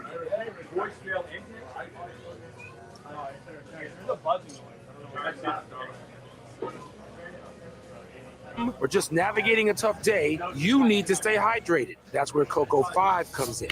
Cocoa 5 isn't your average sports drink, packed with the electrolytes your body craves, but without the artificial junk you don't need. Available at your favorite stores, Cocoa 5 Active Hydration. Stay hydrated, Arizona. Looking for the ultimate spot to catch all the college football action and your chance to win $9,100 every Saturday? Join us at Philly Sports Grill for the Dos Equis Game Day Show, live every Saturday from 11 a.m. to 1 p.m. at any of our 4 Valley locations. Each week, up to 20 contestants will have the chance to roll the dice and win $9,100. Plus, be entered to win tickets to the first ever quarterfinal game in Glendale. Plus, enjoy Dos Equis featured each week. Visit Fox910GameDay.com for details. Philly Sports Grill, the #1 sports bar where the game is always on and the excitement never ends. With its new look and taste, Dasani is always crisp, clean, and refreshing. So, when thirst calls, answer with the new refreshed taste of Dasani water, now without salt. Learn more at Dasani.com. Join Desert Diamond Casino as they celebrate their anniversary and Desert Diamond Arena's 20th year of bringing the best entertainment in the Valley. We've already given away thousands in free play, but this week, the biggest prize is still to come. Friday, December 13th, guests can win $2,000 in free play. Friday, December 20th, we're giving away hourly cash prizes starting at $2,000, with one lucky winner taking home $20,000. December 20th, celebrate Desert Diamond Arenas and Desert Diamond Casino anniversaries. This holiday at T-Mobile, I'm joined by a special co-anchor. What up, everybody? It's your boy, Big Snoop Deal Double G. Snoop, let's talk about T-Mobile. Okay, cool. This holiday, get 4 lines for $25 a line, plus 4 iPhone 16 Pro with Apple Intelligence and the all-new camera control on us. Let's get cracking at the breakfast egg. You can use those eggs to make some eggnog, Snoop. Respect. And people do love T-Mobile, where you can save on every plan versus the other big guys when you switch. You know, y'all can take some of those savings and buy some Snoop merchandise. Always a great stocking stuffer, Snoop. We up out of here. Hold your horses, Snoop D-O-double-G. Let's remind people one more time. Head to T-Mobile.com and get 4 iPhone 16 Pro with Apple Intelligence on us, plus 4 lines for $25. Now drop that J. The 24-month no world trading, 40 lines without a pay. Well qualified customers, taxes. Yes. $1 line connection charge. Contact us before canceling entire account to continue remaining bill credits or credit stop and balance on required finance agreement is due $999.99. Credits end if you pay off device early. See how you can take on wireless and streaming versus the other big guys at T-Mobile.com/switch. Apple Intelligence requires iOS 18.1 or later. Portions of the following program were pre-recorded. This is JESC. Free Phoenix. Listen on the free iHeartRadio app for all your sports talk, podcasts, and music. Free never sounded so good. Big 56-point first half helped do the trick for Arizona as they sailed to an easy win last night over Sanford.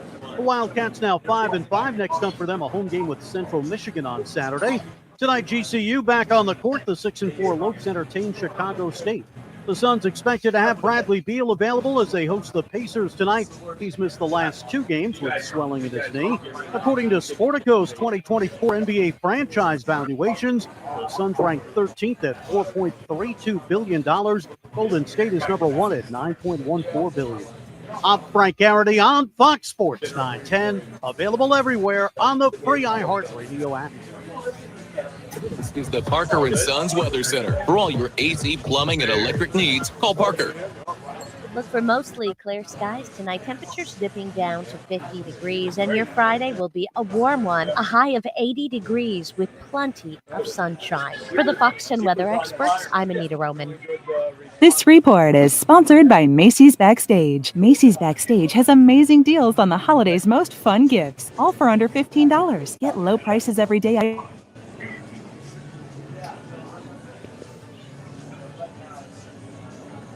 Price on trend. Roc and Manuch with Jimmy B is sponsored by On Air Sports Marketing.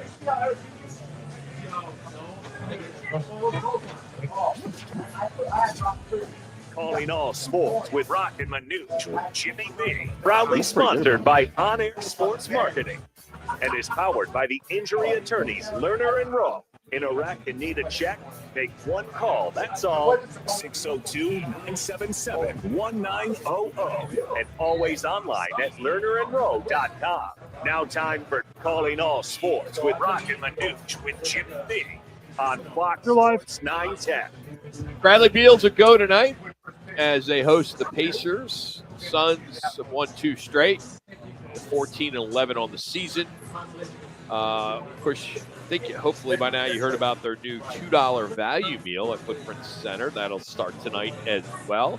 $2 hot dogs, popcorn, water, soda. Really good deal there at Footprint Center. But we have a pair of tickets to give away. We've been doing it all week. All you have to do right now is pick up the phone and dial 602-260-9191 and be the 5th caller. And we will send you to the Suns Grizzlies 7 o'clock game on December 31st. So there you have it. Your chance to win some Suns tickets here, courtesy of Roc and Manuch and Jimmy B. 5th caller, 602-260-9191. And it looks as though all of the Suns are healthy. You look at the depth chart, oh my gosh, there's not one person on the DD, questionable day-to-day. I mean, the entire starting lineup. Mark the tape. Jones, Booker, Beal, Durant, and Nurkic. They're the all whole there. game. They're all there. Look, I mean, they're going to play an Indiana Pacers team tonight that is a really good team. Tyrese Halliburton is a star in the making, and I expect this to be a wild shootout between these two teams tonight. You think that Utah game, the shootout that they had the other night? Yeah.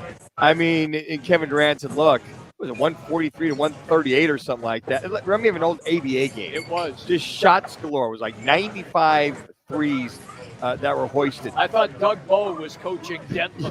Doug Bowe, remember those days? Dan Issel at center. Oh, man, those are Alex always. English. But, you know, it's good to see. And I will say this. After the game, Kevin Durant, I think he took the high road about, look, he said, everybody's talking about the record without me in the lineup. He says it's different. You miss one of us or two of us. You know, the lineup changes, all the things. He really was good about, hey, it's just not me. But it is about him. It is him. You're 1-9. There's a story there. That is correct. So I know he was trying to, just kind of massage that whole thing.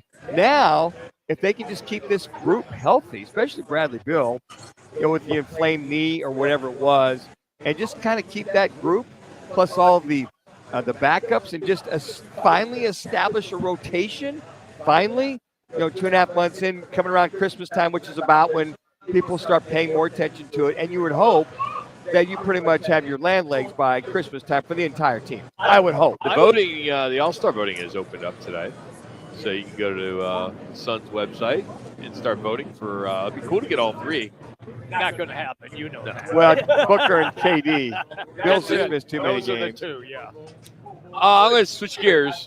College football. Alabama's athletic director, Greg Byrne, who used to be down at U of A, posted on social media, now is a time for action. Time for the Bama Nation to fight back. And it's in reference to the fact that Alabama has been outbid by many schools with NIL deals. He also mentioned that schools are recruiting athletes to run away from Alabama with the promise of giving them millions of dollars in payments. And they lost 14 scholarships already to the portal. ASU's lost 14 last I looked, too. Even though Alabama had signed the number 4 recruiting class, only behind Oregon and SEC rivals Texas and Georgia. But, they were able to flip quarterback Keelan Russell from SMU and safety and Taylor from Michigan. But 14 players is a Well, lot. are those starters or non? There's a lot of guys for ASU are hardly any starters. Yeah. So you got to qualify. Okay, No, just because the backups at Alabama can start. Well, in those sure, schools. yeah, and I agree with that, Rock. I think that's. But I this probably happened about 3 years ago when Nick Saban got all over Texas A&M. I forget who was it, coach? Jimbo Fisher. Yeah, Jimbo was there, and he lost lost two of them. Yes. To A&M. They outbid him. Yes. And that's when he went on a roll about, well, A&M's this, A&M's that. And I wonder, Nick Saban said the reason why he's left was because of all this portal stuff. If he was seeing, because of the lack of coffers at Alabama, which I find hard to believe, but be that as it may, that he was not able to compete with the big boys, the 4-star, 5-stars, to continue his title run at Alabama, that maybe that not only tired of doing this, but tired of not seeing the money, that he compete with, with Jimbo Fisher. He could go compete with Clemson, doesn't do it, Florida State, Norvell. Big bucks. And he probably went, you know what, I'm going to take the high road. I'm not going to say anything, but I'm just tired of dealing with it. And that seemed like that was his out. So maybe there's a big reason why they're not getting the kind of money to go compete with some I of these find kids. this is to be a garbage comment. I think it's ridiculous that an AD for Alabama, who is supposed to be the pillar of college football, he's now out begging people to contribute to his program. Why? Because you lost a couple of players. Wait a minute. You used to say, we're Alabama. We get all of the good players. Well, now you are begging people. I don't know. It's begging. Begging is a strong word. How's that begging? He's begging. He's not on his hands. Well, He's begging. I think he is. Obviously, Georgia's outbidding him. Damn right. A&M's outbidding him. Yep. So I think it's a call to action more than anything. I mean, we would think that, well, Alabama. He's one of the best ADs in the business. His dad was a long-time AD. His approach is probably going to work. Yeah. Oh, it You may not like it, but if it gets millions of dollars, it worked. Why not? The message I hear is if you're tired of Georgia year in, year out being there, Texas has now come into the conference, and they're ahead of us. So what I think he's saying is, look, folks, y'all need to step up. If we're going to compete and get back to national titles, they don't even make the playoff this year. Don't you find it interesting that he now does this because Alabama did not make the college football playoff? He was pretty vocal on trying to get, he's doing what he can to push the SEC to everybody, right? That is correct. Well, he's satisfying his donors. And his conference. Yeah. So there's a mad dash for college sports. We know that, right? They need cash. Well, CNBC released their ranking of the top 75 most valuable college athletic programs that are eligible for the college football playoff. Okay. And military academies weren't in there, and it limited schools that participate in FBS that tend to attract the top players. So they kind of got into that. But it was no surprise. It was dominated by the SEC and Big Ten schools. But I want to point out some of them. So Ohio State came in at number 1, and they were worth $1.32 billion. So $1.32 billion, followed by Texas at 1.28, Texas A&M 1.26, Michigan 1.08, Alabama $978 million, and then the rest was Notre Dame, Georgia, Nebraska, Tennessee, and Oklahoma. Now the Group 5 schools were represented. Now Washington State and Oregon made that because they are part of the Group 5 at $392 million. What a drop-off. Then San Diego State, UConn, Boise State's 176, and then it ended with Memphis at 148. What I found interesting, Ohio State, they're worth $1.32 billion. Their revenue is $288 million. 1.32 billion. Yeah, that's the value. The value, right? But the revenue is $280 million. Wow. Texas came in next. Their revenue is $271. Texas A&M $279. But where it kind of drops is when you get down, way down. But what I found interesting is Arizona. They're valued at $532 million, and they made $140 million. Wow. Arizona State is way down at 68. They're only they're valued at $279 million. You could get 7, 8, 9 Arizona States equal to Ohio State. Yes. And they're only bringing in $115 million. All right, now correct me if I'm wrong here, but I know I'm right. It was a few weeks back, and Rock was on the show, and he said, you watch within a few years, they will be the Phillips 76 Private Ohio equity. State private equity owners of college To football. make up for to the make up for that. Yeah, Because yes. it's already started in the National Football League. Yes, it has. So we are going to start seeing that in college football. I mean, it has to. Well, if you're going to be able to compete with the Joneses, then you have to. I mean, you're going to go first tier. Look at those 10 teams you rattle off, right? They're always going to be top tier sports. Yes. Football, basketball, baseball. I mean, you look at the baseball in the SEC. But if ASU, Arizona, and the rest, it's kind of like here's the top 10 and the rest of them. We talked about that earlier with Charlie Regal. Here's the deal. Okay, you got those major conference players, and then here's the rest of them. And that's okay. They go in that pond, we'll be in the big boy pond. So if you have any inkling of trying to compete, let's just say football, on a yearly basis, you want to compete in the 12 playoff college football, which is 12-16, you got to have the money in order to be in that pot. You have to. You look at an average NBA team is worth $4.6 billion. Golden State is at the top right now at $9.14 billion. And that's huge. The Suns are at $4.32 billion. They're up 8% from last year. But the average is 4.6. You look at the National Football League, number one is the Dallas Cowboys at 10.3. So you can't even compare. Yeah. But if college is going to go that direction where we're going to see 3, 4, 5 million, you're going to have to get some private equity. Well, and that's where Greg Byrne is. Just he's seeing these numbers. He's seeing the And guys. I bet he's he losing. can get it. That Alabama brand is so strong. Well, you would think. It's Tide. It's very. Tide comes in and it makes too much sense. Then, Right? then it rolls right out. Yeah. You know, from there. It's rolling out now since they're not in But- the college football playoff. But guys, the You guys money. didn't get it. I got it. The Tide rolled in. We got it. No, detergent Tide. Oh, I got you. Scrubbed it away, did it? No, I was talking about private equity. It would be somebody like that, a brand, A brand. I like see. Tide. Yes. Okay. Roll Tide. It'd I be get- too very easy. good. Come on. You You got guys are slow today. Rock working his marketing brand. I was so Man. involved in the Roll Tide team. Well, it all plays into that. I get it. It I does. understand. Oh. But I think what they all realize is that football program, that football national title, as far as that money and value for what you're talking about, Rock, is what's going to drive that. I mean, that'd be very, very rare if you're unless you're with the UConns of the world, the basketball winning titles, and their football programs are down. They're going to drive that. So therein lies Greg Byrne sees that, needs the money to go stay in that realm and try to compete for national title in football every year. Well, football and basketball. Yeah. It'll be those two, right?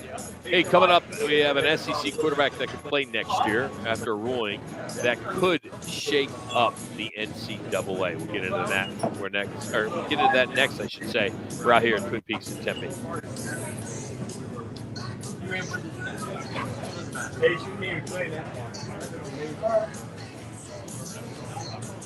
So much more, and there's such more. Yeah.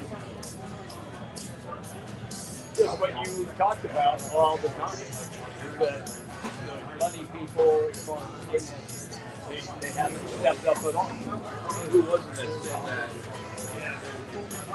Stretch far. Yeah. Right. But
Coming in a little hot.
Well, I mean, I city is for that. Yeah, it is. Yeah. So what does that mean? Oh, right. But I think 16. Yeah, it's city Tempe. Our bill is city Tempe. Got it. Yeah, here we go. Smell it. Well, Mason's up.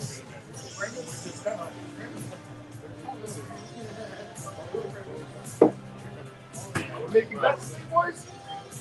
How much are sending you? I don't know. You tell me. What you got?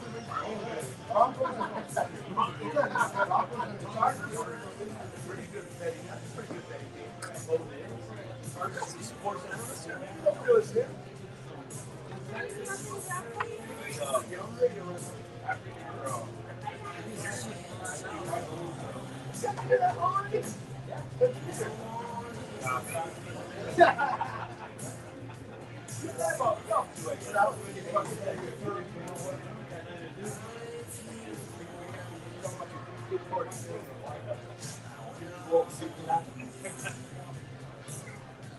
And the offense. Pavia pressured, trying to scramble and finds the edge. He scrambles for the first down and hits the pylon. He's in. Touchdown, Diego Pavia Vandy on an 18-yard QB scramble.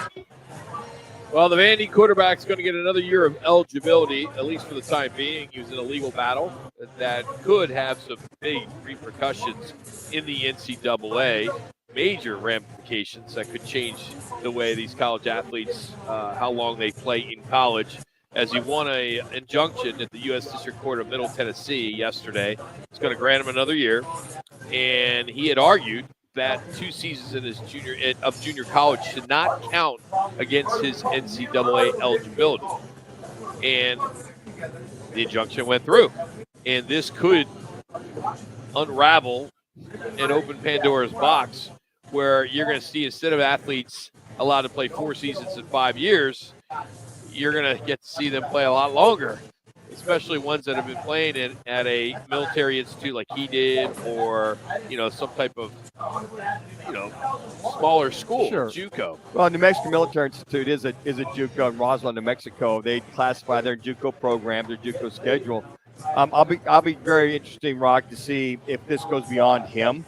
But right now, he has an injunction. Totally will. I mean, because if this supersedes and you're allowed to go to a JUCO for a year or for 2 years because you can't get somewhere, you can kind of build your resume in other D1 schools or NAIA schools or Division II, Division III CU. It's kind of like a minor league to the minor leagues.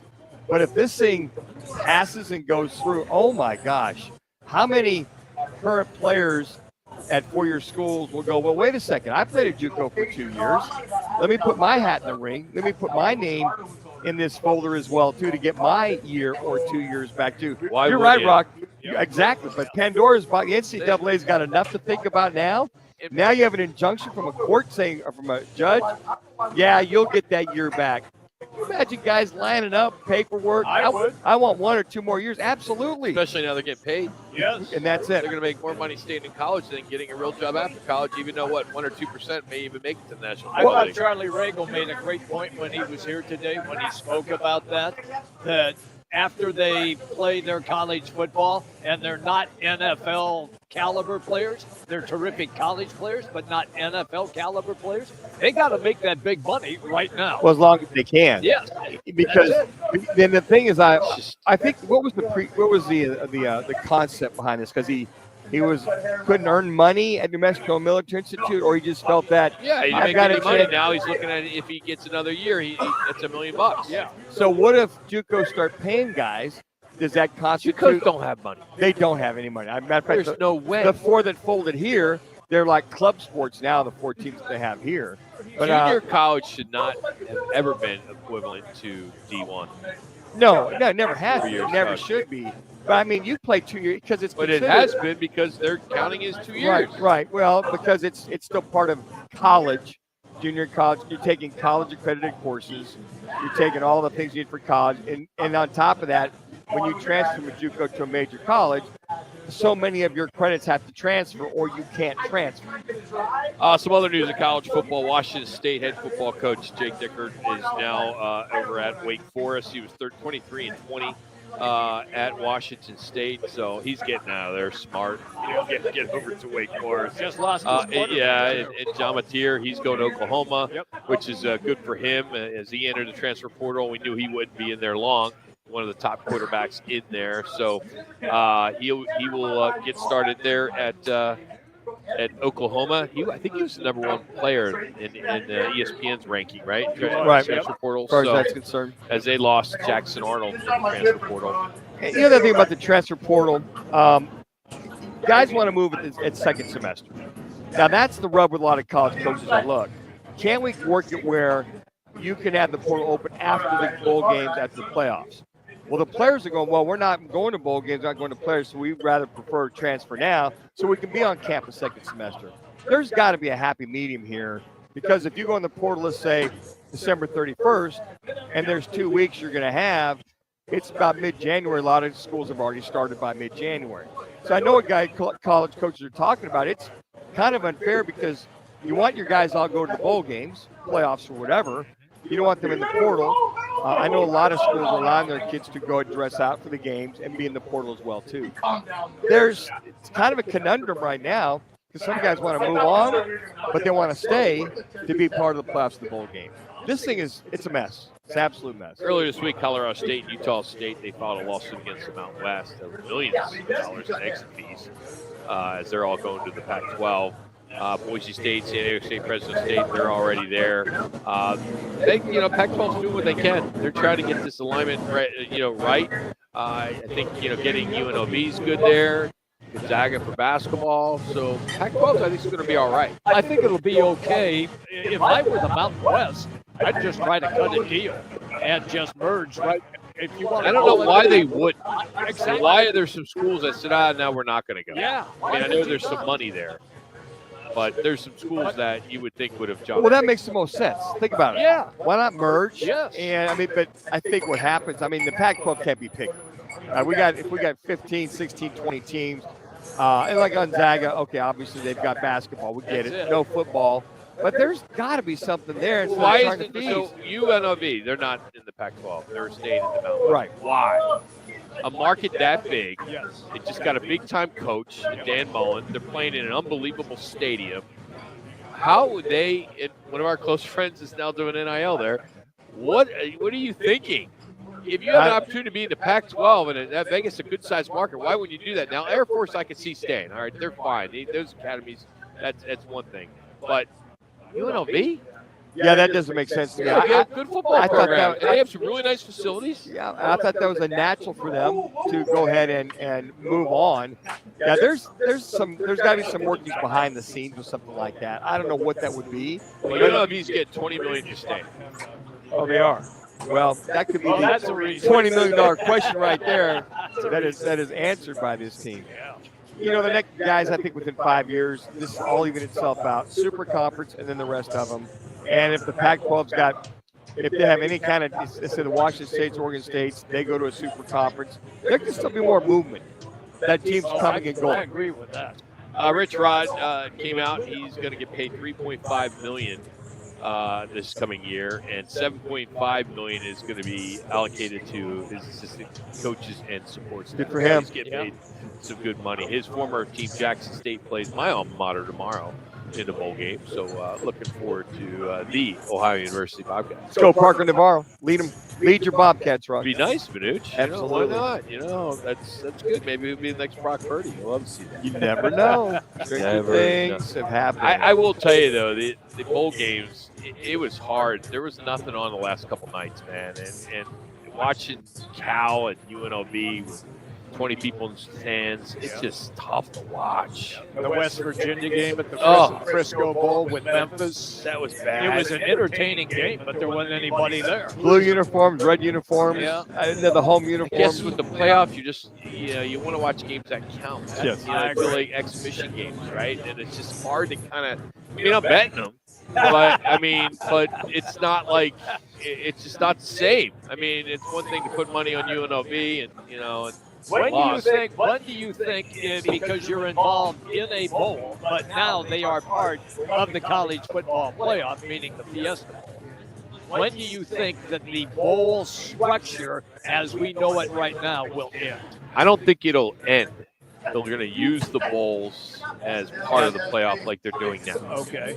Where it's going to hurt is these smaller bowls. Okay. But I will tell you, the smarter bowl, like the Raid Bowl at Chase Field, okay, it's always been a great bowl. I don't know, 30-plus years it's been around. Started down in Tucson, came up here, Insight Bowl. I mean, we've had PlayStation. It's all different names, right? The thing is our city makes money on that bowl. The money that comes into that game goes right back to our community, and the teachers specifically, right? Fiesta Bowl is run by ESPN and ABC and Disney. You know, we don't have much say in how that goes down and the profit. The money goes back to the college football playoff. That's where the money's going. So the city doesn't benefit other than the economical impact. Yeah. However, it's now a business trip. You're not coming in town with these kids and you're utilizing the valley and you're going to Topgolf and you're going to all these different places and Rawhide and things like that. Now these guys are coming in on a Thursday and they're playing on Saturday and they're out. You know, and that's unfortunate. Right? Yeah, it's usually a week for a bowl game. And that's unfortunate, I think, because I think that's a big part about the bowl system is there are a lot of kids that have never been to Arizona. Like, I'll never forget the Insight Bowl, the many times that I have hosted a coach. You know, I always ask the coach when they, basically start their first meeting here. I said, hey, why don't you ask your players to raise their hand if they've ever been to Arizona. And it's always been less than a dozen. You know, we've had Iowa State, we've had, Minnesota, you had some of these Midwest schools. These kids have never, and maybe one or two of those players ever going to play at the next level. Right. So it's really for the student athletes, not to mention the moms, dads, and parents, and everybody that gets to come down here and enjoy it. Rutgers, another example of that coming coming back. Yeah, but that's a little tough. I don't like that. I'm not a fan of Rutgers being here. Yeah. I would rather have somebody that's easier to get to. It's $600. I agree with that. The Bulls need to do a better job of making sure it's economically affordable to the schools, because the schools got to pay for it. And selling tickets and all that other stuff. Yeah, I don't know. Howard Balzer will join us next. We'll talk some NFL football with him. Roc and Manuch and Jimmy B from Twin Peaks Tempe. That's surprising. But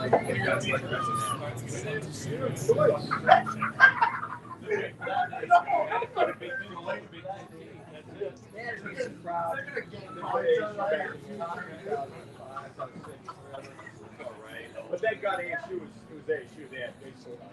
Exactly. When Rudy was playing, we don't need shit. Again, we don't sell sponsorship. They do. I mean, they do it all. I raised $375,000. Wow.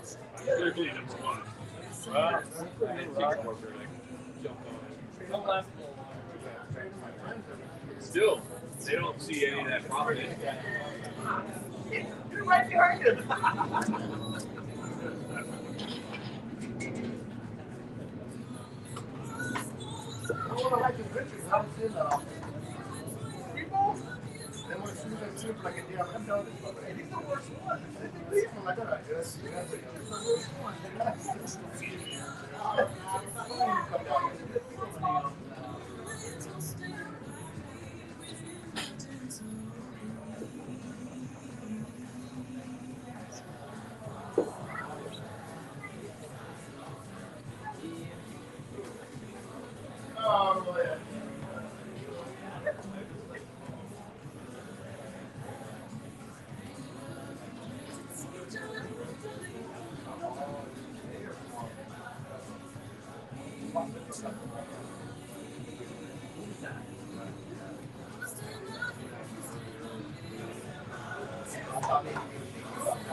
There's that weather forecast up there. Up northeast, yeah. Good hammer. Yeah. Again. Yep.